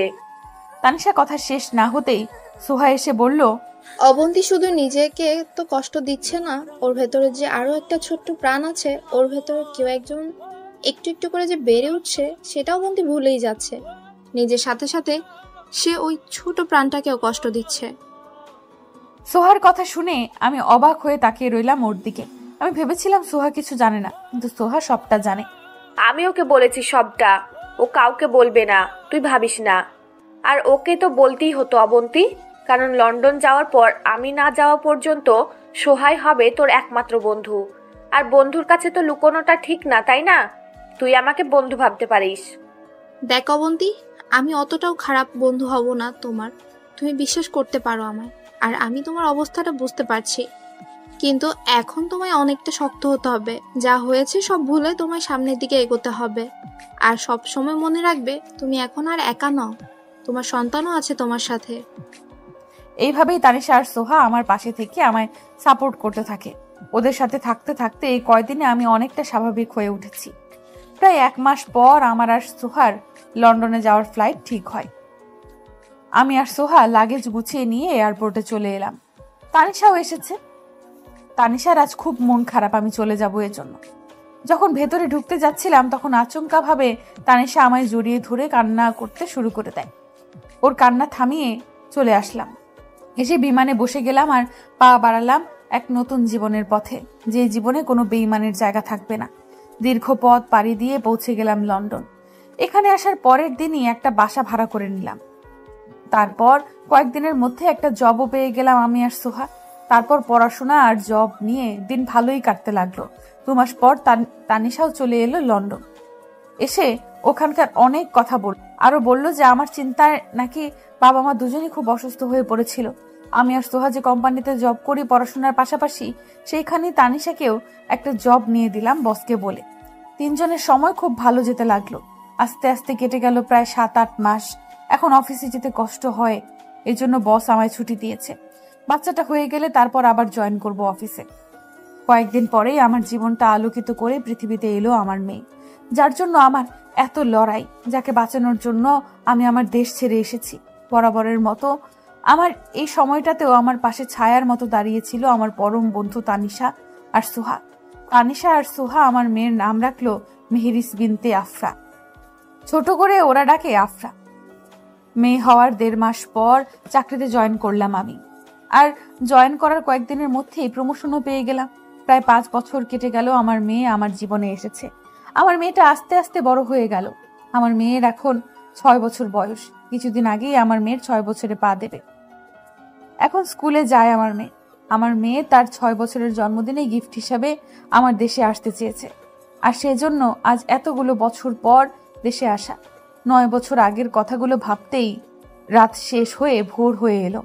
একটু পরেই আমার মেয়ের ঘুম ভেঙে যাবে আর আমায় দেখতে না পেলে গাল ফুলিয়ে বসে থাকবে, তাই মেয়ের পাশে গিয়ে শুয়ে পড়লাম। আফরার পাশে শুয়ে থাকতে থাকতেই চোখে ঘুম নেমে এলো। আফরাকে বুকে জড়িয়ে ধরে ঘুমিয়ে পড়লাম। ঘুম ভাঙার পর দেখতে পেলাম সকাল 10:30 বাজে। উঠে ওয়াশরুম থেকে ফ্রেশ হয়ে এসে দেখি আফরান নড়াচড়া করছে। ওর কাছে গিয়ে আলতো করে একটা চুমু দিলাম কপালে। তারপর ওকে ঘুম থেকে তুলে ফ্রেশ করে নিয়ে হোটেলের বাইরে যাব, এজন্য সিঁড়ি দিয়ে নামতে লাগলাম। আফরা আমার হাত ছেড়ে দিয়ে একা একা নামতে লাগলো, আর তাড়াহুড়ো করে নামতে গিয়ে প্রায় পড়ে যাওয়ার মতো অবস্থা। আফরা পড়ে যাবে ঠিক সেই সময় কেউ একজন এসে ধরে ফেলে আফরাকে। লোকটা আফরাকে ধরে নিয়েই অন্যদিকে ফিরে আফরার সাথে কথা বলতে থাকে। আমি লোকটার পেছনে থাকায় লোকটার মুখ দেখতে পেলাম না। লোকটাকে আমি ধন্যবাদ বলবো বলে লোকটার পেছনে গিয়ে দাঁড়াতেই আফরা মাম্মাম বলে আমার কাছে চলে আসে, আর সেই সাথে লোকটাও আমার দিকে ফিরে তাকায়। লোকটা আর কেউ না, সোহান। সোহান আমায় দেখে কিছু একটা বলতে যাবে, তখনই আমি আফরাকে নিয়ে হোটেল থেকে বাইরে বেরিয়ে আসি। কক্সবাজার আসার পর থেকে শুধু বেঈমানটার সাথে বারবার দেখা হয়ে যাচ্ছে। বেঈমানটাকে এত বেশি না ভেবে আফরাকে নিয়ে একটা রেস্টুরেন্টে খেতে গেলাম। খাওয়ার পর আফরাকে নিয়ে একটু সমুদ্রের পাড় দিয়ে হাঁটাহাঁটি করছিলাম। তখনই আবার সোহান এসে দাঁড়ায় সামনে আর বলে, কি ব্যাপার? আমি যখনই তোমার সামনে আসছি তুমি তখনই আমায় এড়িয়ে চলে যাচ্ছ কেন? তোমার সাথে কথা আছে, আমার কথা বলতে চাই আমি তোমার সাথে। আগেই তো বলেছি আমি আপনাকে যে আমি অপরিচিত কারোর সাথে কথা বলি না। আপনি কি সেটা শুনতে পাননি? আমি অপরিচিত? তুমি আমায় চেনো না? না, চিনি না। নেক্সট টাইম প্লিজ আমায় আর বিরক্ত করতে আসবেন না।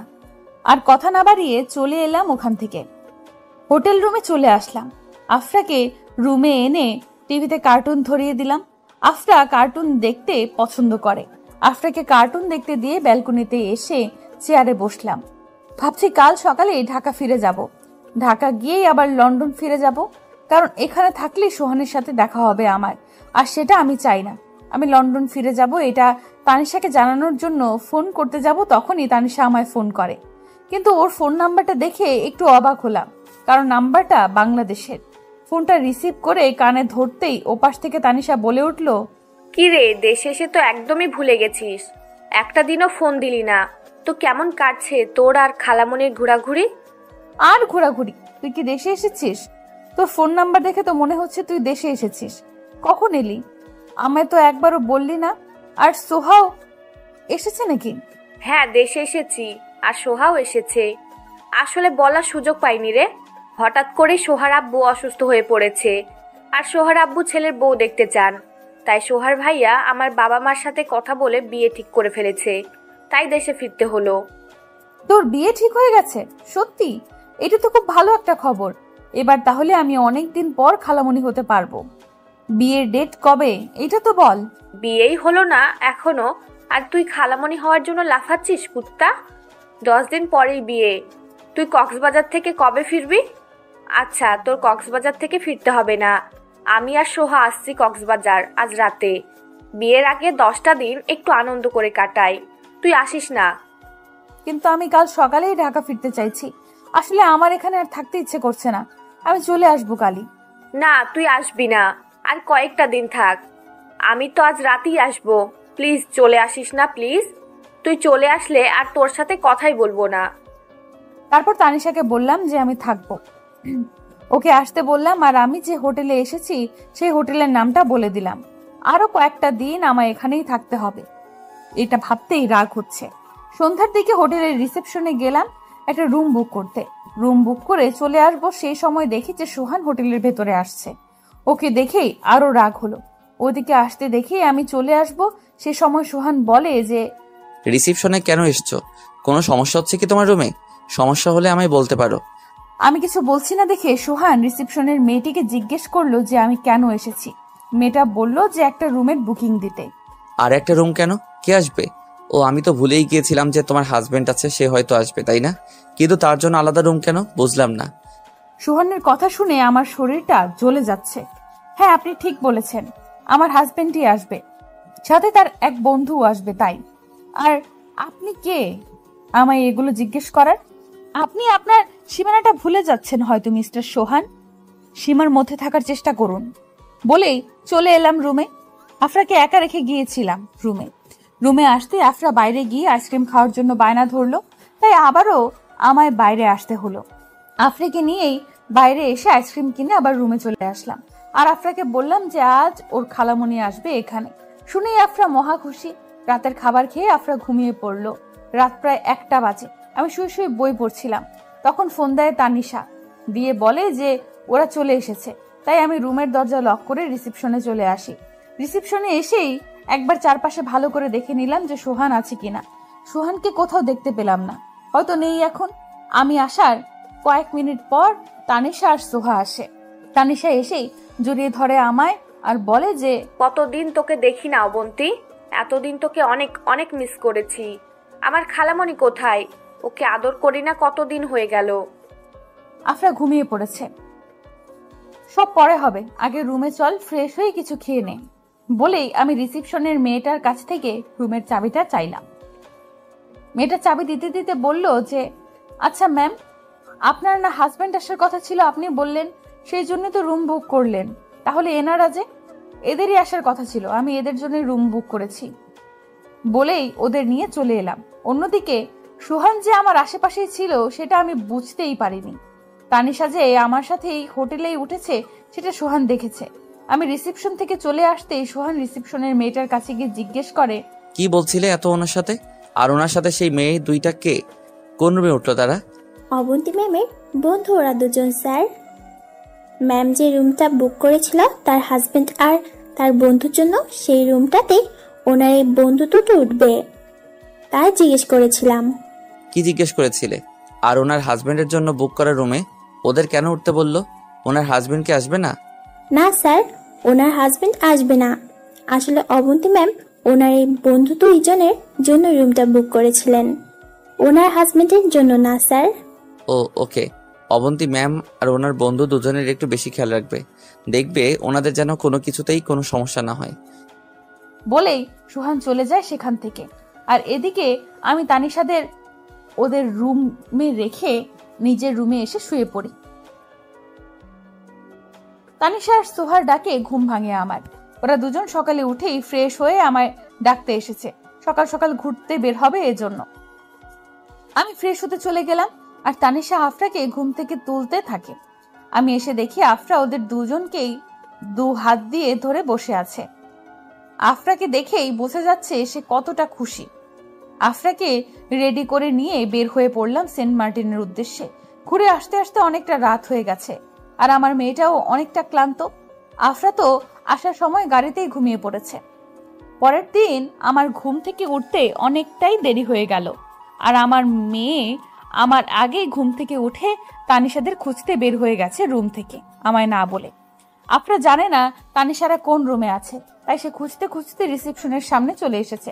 আর সোহানও রিসেপশনের দিকে আসছিল, তাই আফরার সাথে ওর দেখা হয়ে গেল। সোহান আফরার কাছে এসে বলল, কি ব্যাপার মামুনি, আজ একা বের হয়েছ? মাম্মাম কোথায়? মাম্মামকে বলে বের হয়েছ নাকি না বলে? আর একা একা কেন বের হয়েছ তুমি? মাম্মাম তো ঘুমাচ্ছে, উঠেনি।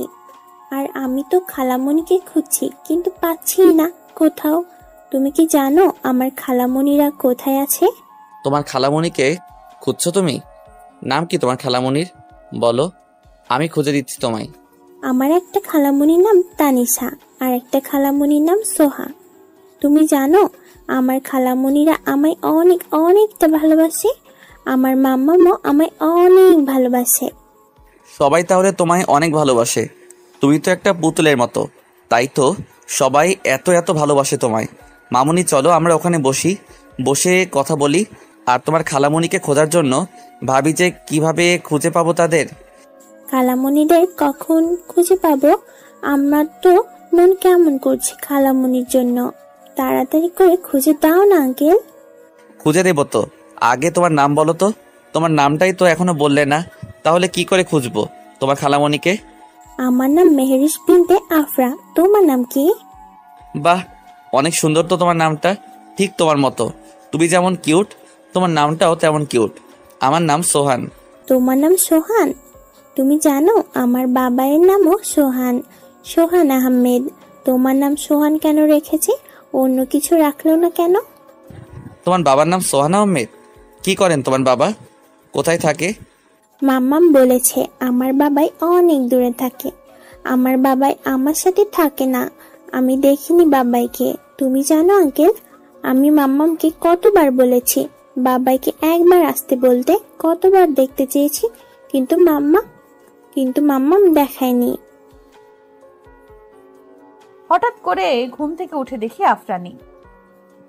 রুমে, ওয়াশরুমে, ব্যালকনিতে সব জায়গায় দেখলাম, কিন্তু আফরাকে কোথাও নেই। তানিশার রুমে দেখলাম, ওখানেও নেই। চিন্তায় পড়ে গেলাম খুব। তানিশা নিচে গিয়ে দেখতে আসতে বলল। আমি আর তানিশা তাড়াহুড়ো করে নিচে এসে দেখি আফরা সোহানের সাথে কথা বলছে। তানিশা জানতো না যে সোহানও এখানে আছে। ওকে বলার সুযোগই পাইনি আমি। আফরাকে সোহানের সাথে দেখে প্রচন্ড রাগ হলো আমার। আফরার কাছে গিয়ে আফরাকে একটা থাপ্পড় মেরে বসলাম রাগের মাথায়। আফরাকে মারছে এজন্য সোহান আফরাকে আড়াল করে নেয়, যেন আর মারতে না পারি, আর বলল, ওকে মারছো কেন? ও কি এমন করেছে? তোমায় না বলে একটু বাইরেই তো এসেছে, তাতে কি হয়েছে? আমি কিছু বলার আগে তানিশা সোহানের কাছ থেকে আফরাকে এক টান দিয়ে নিজের কাছে নিয়ে আসে আর সোহানকে উদ্দেশ্য করে বলে, ও ওর মেয়েকে মেরেছে, তাতে আপনার কি? ও চাইলে আবারও মারতে পারে। ওর মেয়েকে কেন মারছে সেটার কৈফিয়ত আপনাকে কেন দিতে যাবে? তানিশা, তুই আমার সাথে এইভাবে কথা বলছিস? আমায় আপনি করে বলছিস তানি?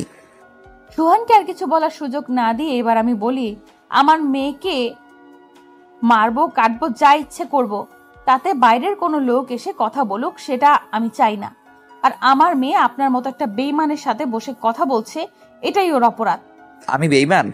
আমার সাথে আফরা কথা বলেছে জন্য তুমি ওকে এইভাবে মারলে? আপনি যে বেঈমান তাতে কি আপনার কোনো সন্দেহ আছে? আপনার সন্দেহ থাকলে থাকতে পারে, কিন্তু আমাদের নেই। আরে মিস্টার সোহান, আপনাকে যেন আর আমার মেয়ের আশেপাশে না দেখি, বলে দিলাম। বলেই আফরাকে নিয়ে চলে এলাম। আফরা অনেক কাঁদছে।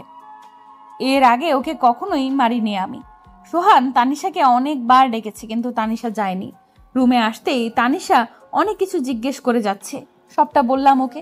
তারপর ঠিক করলাম যে কালই ঢাকা ফিরে যাব, আর থাকবো না এখানে। তানিশাও আমার কথায় রাজি হয়ে গেল। সারাদিন আর আমি আর আফরা বের হলাম না হোটেল থেকে। তানিশা আর সোহাও যেতে চাইছিল না। আমি জোর করে পাঠালাম ওদের ঘুরে আসতে। তানিশারা ঘুরতে যাওয়ার পর সোহান আসে তানিশাদের সাথে কথা বলতে। তানিশা, তোর সাথে আমার কথা আছে, প্লিজ চলে যাস না। তোর সাথে আমি অনেক যোগাযোগ করার চেষ্টা করেছি, কিন্তু পারিনি। আজ আমার কথাগুলো একবার শোন প্লিজ। কি বলবেন আপনি? আর আমার সাথে আপনার কি কথা আছে সেটাই তো বুঝতে পারছি না আমি। আমার আপনার সাথে কোনো কথা নেই, আর আপনার কোনো কথা শোনার ইচ্ছে বা আগ্রহ কোনোটাই আমার নেই। আপনি করে কেন কথা বলছিস? অবন্তীর মতো কি তুইও আমায় অপরিচিত ভাবছিস? তোর আমার সাথে কথা না থাকলেও আমার অনেক কথা বলার আছে। বললাম তো আপনার কোনো কথা আমি শুনতে চাই না। তাছাড়া যে মানুষ মিনিটে মিনিটে গিরগিটির মতো রং বদলায় তাদের সাথে কথা না বলাই ভালো। বলে তানিশা চলে আসতে লাগলে সোহান আটকে দেয় ওদের। অনেক রিকোয়েস্ট করে যেন ওর কথাগুলো একবার শোনে। তখন সোহা বলে, তানিশা, ও যখন এত করে রিকোয়েস্ট করছে তখন ও কি বলছে একবার শুনে নে। হয়তো ওর সাথে কথা বলে এমন কিছু জানতে পারবি যেটা আমরা কেউই জানি না, এমনকি অবন্তীও না। ওকে, কি বলবি বল তাড়াতাড়ি, সময় নেই আমাদের। অবন্তী কেমন আছে তানিশা? ওর সাথে অনেকবার কথা বলতে চেয়েছি, কিন্তু ও বলেনি কথা। অপরিচিত বলে এড়িয়ে গেছে। ওর বাবা ভাই হয়তো ওকে অনেক বড় ঘরে বিয়ে দিয়েছে, তাই না? কেন, তুই কি ভেবেছিলি যে তুই ওকে ঠকানোর পর ও খারাপ থাকবে? নাকি ভেবেছিলি যে ও মরেই যাবে? কোনটা ভেবেছিলি তুই? আর বিয়ে বিয়ে দিয়েছে তো, অনেক বড় ঘরে ওকে বিয়ে দিয়েছে, অনেক সুখেও আছে অবন্তী। না না, আমি কেন ভাববো যে ও মরে যাবে আর ও খারাপ থাকুক? এটাও আমি কখনো চাইতে পারি না। আমি সবসময় চাই যেন অবন্তী ভালো থাকে। তুই যে কতটা চাস অবন্তী ভালো থাকুক সেটা আমি দেখতে পেয়েছি। তুই যদি সত্যি ওর ভালো চাইতি তাহলে 6 বছর আগে ওকে এইভাবে ঠকাতে পারতি না, আর এতদিন পর আবার ওর সামনে এসে আবার ওকে কষ্ট দিতে পারতি না। 6 বছর আগে যা হয়েছিল সেটা অবন্তীর ভালোর জন্যই হয়েছিল, আর আমি এতদিন পর ইচ্ছে করে ওর সামনে আসিনি। ওর সাথে দেখাটা হঠাৎ করেই হয়ে গিয়েছিল। তুই আমায় একটা সত্যি কথা বলবি? আমার খুব জানতে ইচ্ছে করছে কথাটা, বলবি?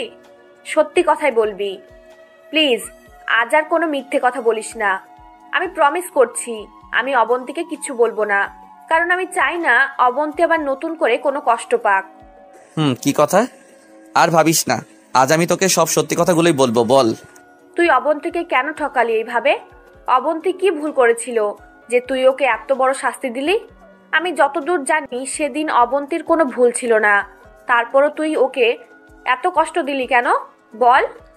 ও তো তোকে ভালোবাসতো, আর তোকে ভালোবেসে তোর সাথে সারা জীবন থাকতে চেয়েছিল, তাহলে কেন এমন করলি মেয়েটার সাথে? আমি ওকে সেদিন কষ্ট দিতে চাইনি, আমি ঠকাইনি ওকে। আমি কিভাবে ঠকাবো ওকে বল? আমি নিজেও তো ওকে খুব ভালোবাসি, আমি আমার থেকেও বেশি ওকে ভালোবাসি। ঠকাতে চাইনি ওকে আমি। চুপ কর, তোর মুখে আর অবন্তীকে ভালোবাসার কথা মানায় না। তুই যে ওকে কতটা ভালোবাসতি সেটা আমার জানা হয়ে গেছে। আর তুই যদি ওকে সত্যিই ভালোবাসতি তাহলে পারতি না সেদিন ওর বাবা মার সামনে ওকে অস্বীকার করতে, পারতি না তোদের বিয়েটাকে অস্বীকার করতে। ও শুধু তোকে পাওয়ার জন্য ওর বাড়ির লোকের সাথে কি না করেছে, আর তুই ওকে ওর বাড়ির সবার সামনে মানসিক রোগী সাজিয়ে দিয়ে চলে এলি। তানিশা, বিশ্বাস কর, সেদিন আমি বিশ্বাস করব তোকে? তোকে তো সেই মেয়েটা বিশ্বাস করেছিল, তার কি প্রতিদান দিয়েছিস তুই? একদম যত্ন করে ওর পিঠে ছুরি বসিয়ে দিলি। ওই মেয়েটা তোকে নিজের চেয়েও বেশি বিশ্বাস করত, আর তুই ওকেই ছি সোহান। অবন্তীর খুব বড় একটা ভুল ছিল যে সে তোকে চিনতে পারেনি। শুধু অবন্তী কেন, আমরাও তোকে চিনতে পারিনি, একটুও বুঝতে পারিনি যে তুই ভালো মানুষের একটা মুখোশ পরে আছিস। আমি ওকে ছুঁড়ে মারিনি, ঠকাইনি। আমি সত্যি অবন্তীকে অনেক ভালোবাসি, বিশ্বাস কর তানি। অবন্তীকে ভালোবাসিস এই কথাটা বলে আর ওই মেয়েটাকে ছোট করিস না প্লিজ। তুই সত্যি সত্যি ওকে ভালোবাসলে সেদিন ওকে ওই অবস্থাতে ওকে ছেড়ে যেতে পারতি না। তুই ওকে ওর বাবা মার সামনে ছোট করার পরও মেয়েটা তোর কাছে ছুটে গিয়েছিল তোকে কিছু বলার জন্য। মেয়েটা ভেবেছিল কথাটা শোনার পর হয়তো তুই ওকে আবার তোর বুকে টেনে নিবি, কিন্তু না, তখনও তুই ওর ধারণাকে ভুল প্রমাণ করে দিলি। যখন একটা মেয়ের সব থেকে বেশি তার ভালোবাসার ভরসার মানুষের প্রয়োজন হয়, যখন একটা মেয়ের তার হাজবেন্ডকে সবচাইতে বেশি পাশে দরকার হয়, সেই সময়টাতেই তুই ওর পাশ থেকে সরে গেলি। তোর মনে আছে সোহান, অবন্তী যখন তোর অফিসে গিয়েছিল সেদিন ও তোকে জড়িয়ে ধরতে গিয়েছিল। তুই জানিস সেদিন ও তোকে কি বলতে চেয়েছিল? কি বলতে চেয়েছিল? কি হলো তানিশা, বল, কি বলার জন্য এসেছিল অবন্তী? সেদিন অবন্তী তোকে এইটা বলার জন্য ছুটে গিয়েছিল যে অবন্তী প্রেগনেন্ট, অবন্তী তোর বাচ্চার মা হতে যাচ্ছে। তোকে এই কথাটা জানাবে বলেই তোর কাছে পাগলের মতো ছুটে গিয়েছিল সেদিন। তোর কাছে গিয়ে যখন ও কথাটা বলতে গিয়েছিল তখন তুই ওকে ধাক্কা মেরে ফেলে দিয়েছিলি সোহান। সেদিন যদি ও আর একটু বেশি ব্যথা পেত তাহলে ওর আর ওর বাচ্চার দুজনেরই ক্ষতি হতে পারত। সেদিন অবন্তীর সব থেকে বেশি তোকে প্রয়োজন ছিল সোহান, কিন্তু তুই থাকিসনি। ঈশার কাছে কথাগুলো শোনার পর সোহান আর নিজেকে সামলাতে পারেনি। ওখানে বসেই চিৎকার করে কেঁদে ওঠে সোহান, আর কেঁদে কেঁদে বলতে থাকে, আমি এত বড় ভুল কিভাবে করতে পারলাম? অবন্তী আমার বাচ্চার মা হতে চলেছিল, আর আমি ওকে ছেড়ে চলে আসলাম। এতটা স্বার্থপর কি করে হলাম আমি? ও আমায় এতটা ভালোবাসলো, আর আমি ওকে শুধু কষ্টই দিয়ে গেলাম। কি করে পারলাম আমি ওর সাথে এমনটা করতে? এইটুকু বলেই আবার কাঁদতে থাকে সোহান। এখন কেন কাঁদছিস তুই? তুই জানিস তুই যেদিন অবন্তীকে অস্বীকার করে চলে এসেছিলি সেদিন অবন্তীও এইভাবে কেঁদেছিল। তোর জন্য কতটা কষ্ট পেয়েছে কোনো ধারণা আছে তোর?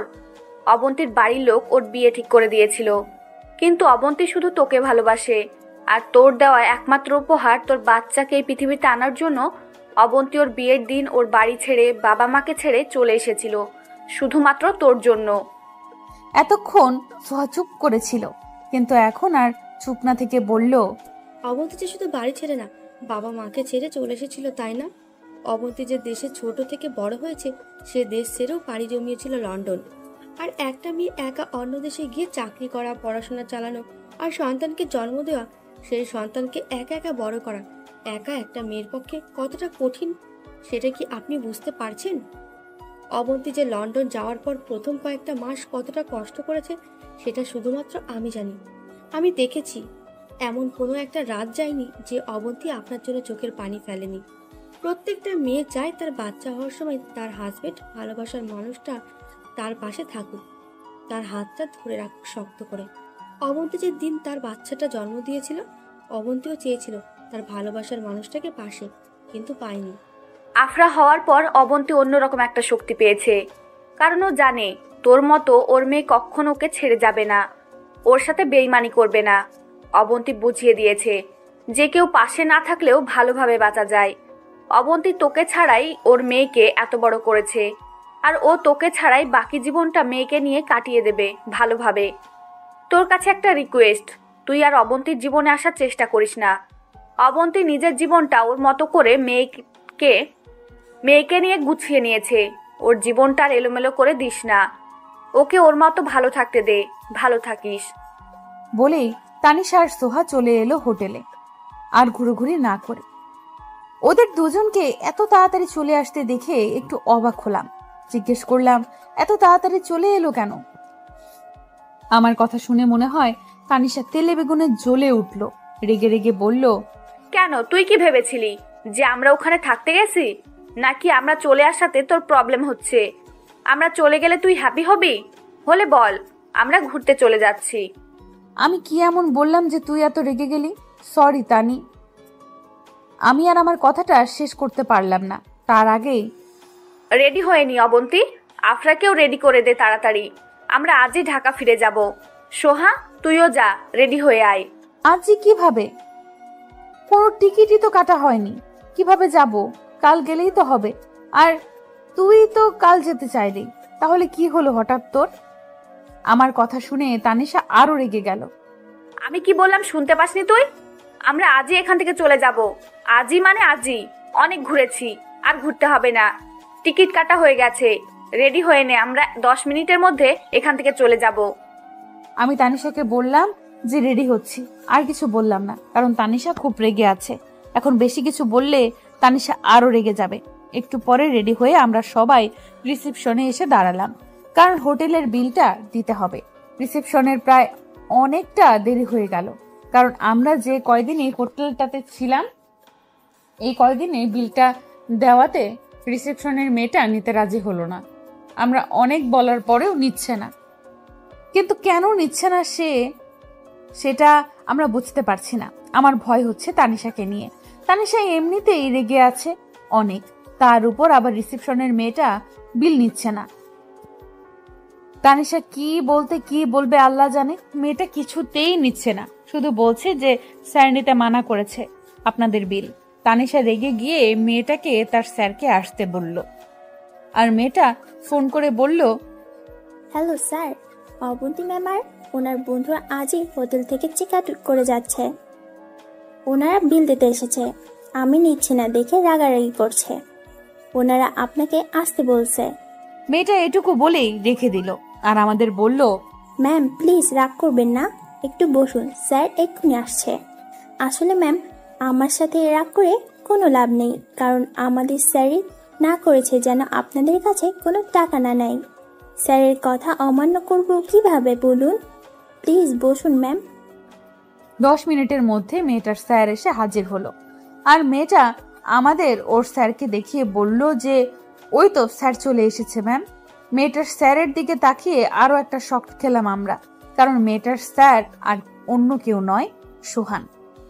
সোহানকে দেখে মনে হচ্ছে কোথাও থেকে দৌড়ে এলো, আর মনে হচ্ছে অনেকক্ষণ ধরে কেঁদেছে। চোখগুলো লাল হয়ে গেছে আর ফুলেও গেছে। সোহান আমাদের দিকে এগিয়ে আসতে দেখে তানিশা সোহানের সামনে গিয়ে, তুই আবার এখানে কি করছিস? তোকে না বলেছি তুই আর অবন্তীর সামনে আসবি না? আবার কেন এসেছিস? বল, কেন এসেছিস? ম্যাম কি করছেন? ইনি তো আমাদের স্যার, আপনাদের তো বললাম। তুমি চুপ করো, তুমি কোনো কথা বলবে না, একদম চুপ করে থাকবে। ও তোমাদের স্যার নাকি সেটা আমার জানার দরকার নেই। তানিশা প্লিজ আমার কথাটা শোন, মাথাটা একটু ঠান্ডা কর, ঠান্ডা মাথায় আমার কথাগুলো শোন প্লিজ। কি শুনবো তোর কথা? তোর আর কোনো কথা আমি শুনতে চাই না। আর তুই এদের স্যার কেমনে হলি? আর আমাদের বিলটা নিতে কেন মানা করেছিস? আর তুই আমাদের বিল নিতে না করার কে সোহান? কারণ আমি এই হোটেলের মালিক, এই হোটেলটা আমার, আর তোরা আমার খুব কাছের মানুষ, তাই তোদের কাছে বিল দিতে না করেছি।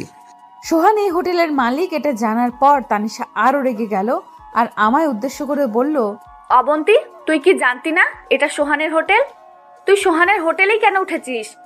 তুই কি আর হোটেল পাসনি? এইটা ছাড়া এখানে কি আর একটা হোটেল ছিল না? তুই অবন্তীর সাথে কেন রাগ দেখাচ্ছিস তানিশা? তুই খুব ভালো করে জানিস যে অবন্তী যদি জানতো এটা সোহানের হোটেল, তাহলে ও এখানে ভুল করে উঠতো না। এইটা তোর হোটেল হলে সামনে নাম লেখা নেই কেন তোর? শুধু এসে কেন লেখা? আমি ইচ্ছে করেই আমার নাম পুরোটা দেইনি, এসে দিয়েছি, কারণ এসতে সোহান আর এতে অবন্তী। চুপ কর তুই। তুই তোর ওই মুখে অবন্তীর নাম নিবি না। এতে অবন্তী মানেটা কি? এসব বলে তুই কি বোঝাতে চাইছিস? তুই তোর হোটেলের নাম কেন অবন্তীর নামে দিবি? আমি কিছু বোঝাতে চাইছি না, যেটা সত্যি সেটাই বলতে চাইছি। আমি শুধু আমার এই হোটেলের নাম অবন্তীর নামে দেইনি। এখানে আমার আরও 2টা হোটেল আছে, সেগুলো অবন্তীর নামে, কারণ আমি ভালোবাসি অবন্তীকে, খুব বেশি ভালোবাসি। এতক্ষণ শুধু সবার কথা শুনছিলাম, কিন্তু বলতে পারছিলাম না। কিন্তু এখন আর চুপ করে থাকতে পারলাম না। ঠাস, সোহানের গালে থাপ্পড় বসিয়ে দিলাম। আপনি আপনার নাটক প্লিজ বন্ধ করুন। আমি আপনার মুখে আমার নামটা শুনতে চাই না। আপনার মুখে আমার নামটা শুনলে আমার নিজেকে ছোট মনে হয়। অবন্তী প্লিজ। বলেছি না, আমার নামটা আপনি নিবেন না। আপনাকে আমি খুব ভালো করে চিনি। আপনি একটা বেঈমান, আর বেঈমানের মুখে আমার নামটা শোভা পায় না। আপনি ভালোবাসার কথা বলে একটা মেয়েকে শেষ করে দিয়েছেন। আমি বেঈমান না, আমি ইচ্ছে করে সেদিন কিছু করিনি অবন্তী, বাধ্য হয়েছিলাম সেদিন তোমার সাথে ওই রকম করতে। বিশ্বাস করো, আমি ইচ্ছে করে কিছু করিনি, আমি সেসব করতে চাইনি। বিশ্বাস করো, আমি সত্যি তোমায় অনেক ভালোবাসি, সেদিনও বাসতাম আর এখনো ভালোবাসি। আবার থাপ্পড় মেরে কথা বলে ছেড়েই দিন, কারণ আপনি শুধু ভালোবাসার নামে মেয়েদের সাথে নাটক করতে পারেন। আপনার মতো একটা বেঈমান কখনো কাউকে ভালোবাসতে পারে না। আর আপনি বলছেন বিশ্বাস করার কথা। আপনি আদৌ বিশ্বাস করার যোগ্য তো? রেগে চিৎকার করে কথাগুলো বললাম। এইভাবে চিৎকার চেঁচামেচিতে হোটেলের অনেক লোক এসে জমা হয়ে গেছে। ঠিক বলেছ, আমি বিশ্বাস করার যোগ্য নয়, আমাকে বিশ্বাস করা যায় না, আমি একটা বেঈমান। তুমি বিশ্বাস করো আর না করো, এটা সত্যি যে আমি তোমাকে ভালোবাসি, আর সেদিন আমি সবটা আমার ইচ্ছাতে করিনি। আপনি ভালোবাসেন আমায়? সত্যি ভালোবাসেন? কতটা ভালোবাসেন সেটা তো আজ থেকে 6 বছর আগেই দেখিয়ে দিয়েছিলেন। 6 বছর আগেই আপনি আপনার আসল রূপটা দেখিয়ে দিয়েছিলেন আমায়। আপনি আর একবার আমায় ভালোবাসেন কথাটা বললে কিন্তু আবার আমার হাত উঠে যাবে। তুমি আমায় যত খুশি মারতে পারো, আমি কিছু বলবো না, কিন্তু আজ তোমায় আমার সব কথা শুনতেই হবে। তোমায় শুনতে হবে আমি কেন সেদিন ওইসব করেছি, কেন আমি তোমাকে সেদিন অস্বীকার করেছিলাম, কেন আমি বলতে পারিনি যে আমি তোমাকে ভালোবাসি।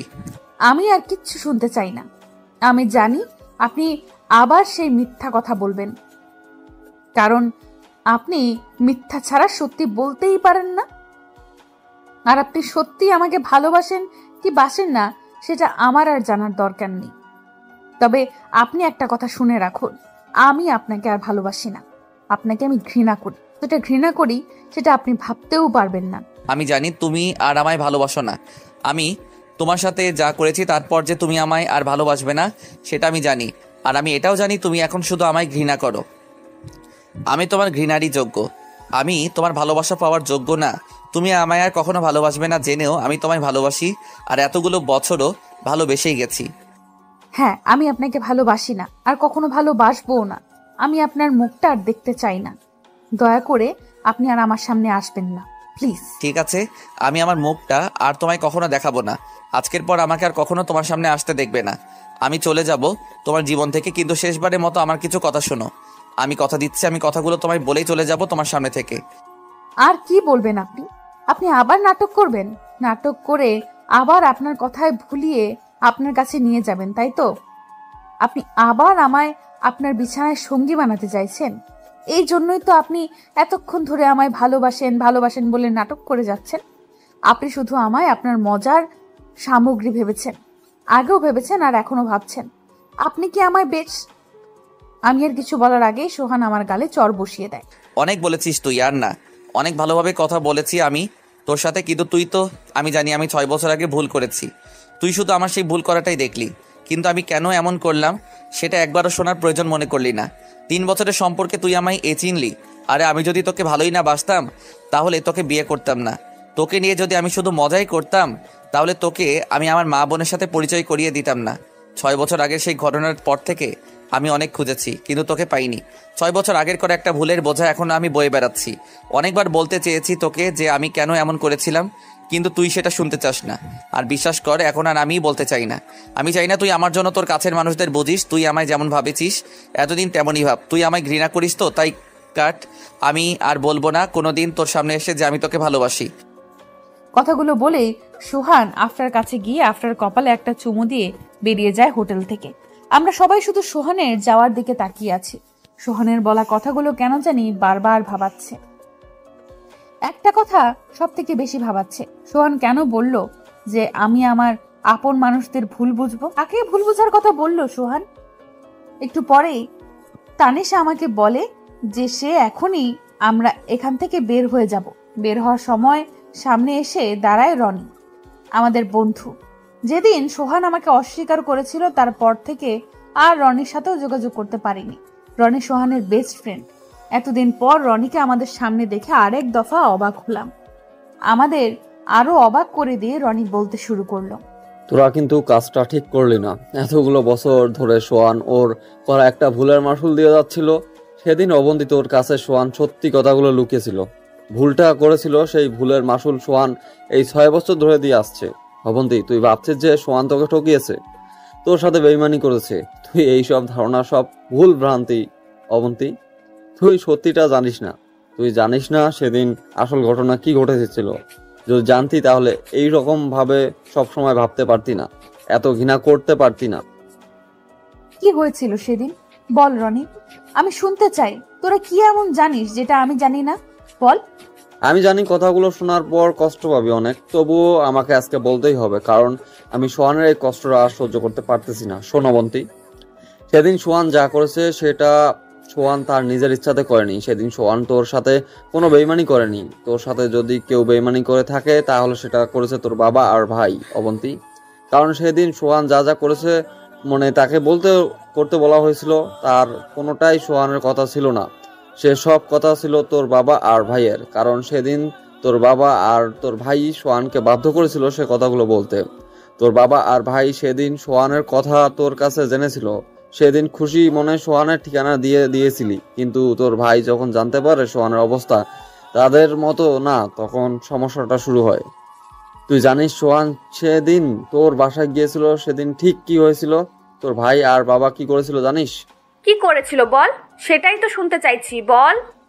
সেদিন অবন্তীর ভাই আর বাবা মিলে সোহানের বোন শিলাকে তুলে নিয়ে গেছিল। শিলাকে তুলে নিয়ে গিয়ে সোহানকে বাধ্য করা হয়েছিল সেদিন সোহান তার একমাত্র বোনের জন্য কোনো ক্ষতি না হয় সেজন্য সেদিন তাকে তার বাবা মার সামনে অস্বীকার করেছিল অবন্তী। কিন্তু সোহানের কি কপাল দেখো যে বোনের ক্ষতি হবে ভেবে সেদিন সোহান তার ভালোবাসার মানুষটাকে অস্বীকার করলো। ভালোবাসার মানুষটাকে সারা জীবনের জন্য হারিয়ে ফেললো, পর তার বোনের ক্ষতি হওয়াটা আটকাতে পারেনি। সেদিন তোর ভাই শুধু শিলাকে ভুলে গিয়েছিল, তাই না? সেদিন রাতে তোর ভাই নেশার ঘরে শিলাকে রেপ করেছিল অবন্তী। সেদিন পর সোহান ওর বোন মাকে নিয়ে এখানে চলে আসে আর ওর বোনকে একটা নতুন জীবন দিতে। তোর ভাই সোহানের বোন এত বড় ক্ষতি করার পরও কিন্তু সোহান তোকে কোনো দোষ দেয়নি। তোর ভাইয়ের জন্য শিলার জীবনটা নষ্ট হয়ে গেছে জানার পরও সোহান তোকে ভালোবাসে অবন্তী। এখনো সোহান তোকে পাগলের মতো ভালোবাসে। আমি তোর কাছে হাত জোর করতেছি অবন্তী, সোহানকে আর কষ্ট দিস না। ও এতগুলো দিন অনেক কষ্ট পেয়েছে, আর দিবি না প্লিজ। কথাগুলো শোনার পর মনে হচ্ছে আমি একটা পাথর হয়ে গেছি, কোনো কথা বলতে পারছি না। যে কাজটা সোহান করেইনি সেটার জন্য সোহানকে আমি এতটা কষ্ট দিলাম। আমার ভাইয়া এতটা খারাপ আমি ভাবতেই পারছি না। ছি। এর মধ্যেই তানিশা বলল, কি রে অবন্তী, কি হলো তোর? কিছু বলছিস না কেন? আমি তো ভাবতেই পারছি না ভাইয়া আর আঙ্কেল এসব করেছে, আর আমরা সোহানকে। সোহান কোথায় রনি? আমি সোহানের সাথে কথা বলতে চাই। আমি ওর কাছে যাব এখনই।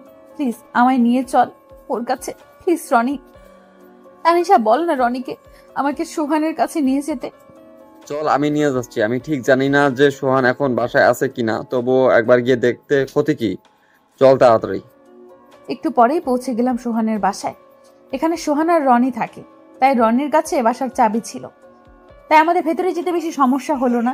ভেতরে গিয়ে দেখি সোহান নিজের রুমে দরজা বন্ধ করে ভেতরে কি করছে জানি না। ও রুমের দরজা ধাক্কা দিয়ে, সোহান সোহান সোহান আমি জানি তুমি ভেতরে আছো, কথা কেন বলছো না তুমি? সোহান প্লিজ দরজাটা খোলো। তুমি না বললে আমার সাথে তোমার অনেক কথা আছে, আমি শুনবো তোমার সব কথা। প্লিজ দরজাটা একবার খোলো সোহান।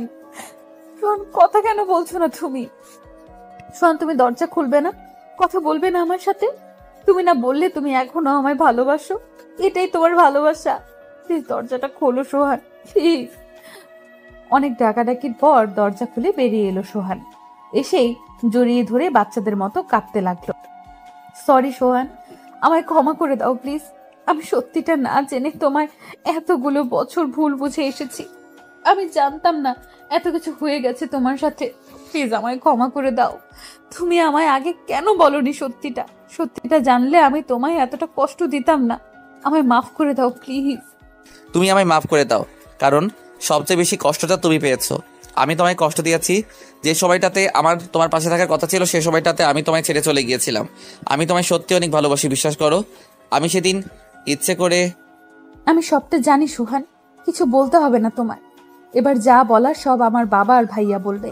তারপর আমি, সোহান, আফরা, তানিশা, সোহার, রনি আর শিলা সোহানের মাকে নিয়ে ঢাকায় ফিরে আসলাম। এসেই বাড়িতে ঢুকলাম। ঢুকতেই দেখতে পেলাম অনেকগুলো মানুষ বসে আছে। একটু ভেতরে যেতেই বুঝতে পারলাম আজ আমার ভাইয়ের এঙ্গেজমেন্ট। যেখানে আয়োজন করা হয়েছে সেখানে চলে এলাম সবাই মিলে। দাঁড়ান মিস্টার রনিক, আপনার সাথে আমার কিছু ইম্পর্টেন্ট কথা আছে। আমার কথা শেষ হলে ভেবে দেখা যাবে আপনার আজ এই এঙ্গেজমেন্টটা আদৌ হবে কি। অবন্তী, তুই এতদিন পর কেন এসেছিস? এতদিন পর 6 বছর আগে তো আমাদের সবার মুখে চুনকালি মাখিয়ে চলে গিয়েছিলি। আজ কেন আসলি? এবার আবার আমাদের অপমান করাতে, আবার আমাদের অপমান করতে সবার সামনে? হুশ মিস্টার আহমেদ, মিস্টার আহমেদ, একটু ধীরে কথাগুলো বলুন। সব প্রশ্ন একসাথে করলে আমি কোনটার উত্তর দেব বলুন তো? আপনি কি বললেন আমায়? যে আমি আপনার মুখে চুনকালি মাখিয়েছি? আমি না হয় খারাপ, সেজন্য আপনার সম্মানটা রাখতে পারিনি, কিন্তু আপনার ছেলে তো খুব ভালো। তাহলে আপনার ছেলে কেন এত বড় জঘন্য কাজটা করলো? কি বলছিস তুই? আর তুই বাবার নাম ধরে কেন বলছিস? তুই থাম। আজ আর তুই কোনো কথা বলবি না। আজ আমি বলবো আর সবাই শুনবে। তোর লজ্জা করে না? একটা মেয়ের এত বড় সর্বনাশ করে তুই এখানে আবার একটা মেয়ের সর্বনাশ করছিস? একটা মেয়েকে যে তুই রেপ করেছিস সেই কথাটা তুই এত তাড়াতাড়ি কি করে ভুলে গেলি? কি মিস্টার আহমেদ, আপনি ওকে জানেন না যে আপনার ছেলে একটা রেপিস্ট? আপনিও তো আপনার ছেলেকে আজ থেকে 6 বছর আগে একটা মেয়েকে তুলে আনতে সায় দিয়েছিলেন, তাই না মিস্টার আহমেদ? সরি, মানে এসব কি বলছিস তুই? অনেক রেপিস্ট? আমি মানছি আমি সেদিন মেয়েটাকে তুলে আনতে সায় দিয়েছিলাম, কিন্তু ও যে মেয়েটার এত বড় সর্বনাশ করে দিয়েছে সেটা জানতাম না। অনেক, অবন্তী কি বলছে এসব? এসব সত্যি? চুপ করে থেকো না অনেক। আপনার ছেলে চুপ করে আছে তাতে কি আপনি বুঝতে পারছেন না যে আপনার ছেলে একটা অপরাধী? আপনার ছেলে অপরাধ করেছে, আর আপনিও করেছেন। কাটিয়ে তানিশার বিয়ের পর ফিরে এলাম লন্ডন। সোহান আর ওর মা এসেছে আমার সাথে লন্ডন। সোহান তার হোটেলের দায়িত্ব রনিকে বুঝিয়ে দিয়ে আমার সাথে লন্ডনে চলে এসেছে। এখানে এসেই আবার ব্যবসা শুরু করেছে সোহান। আমি, আফরা, সোহান এখন অনেক অনেক খুশি। আফরা তো বাবাইকে পেয়ে এতটা খুশি যে বলে বোঝানো যাবে না। আর সোহানও খুব খুশি এতদিন পর নিজের মেয়েকে কাছে পেয়ে। এত ঝড় ঝাপটা পেরিয়ে এবার শুরু হলো আমাদের নতুন পথ চলা। আল্লাহর কাছে দোয়া করি যেন আর কোনো ঝড় আমাদের জীবনে না আসে। আমরা যেন এইভাবেই সারা জীবন একসাথে বাকি জীবনটা কাটিয়ে দিতে পারি। আল্লাহ হাফেজ।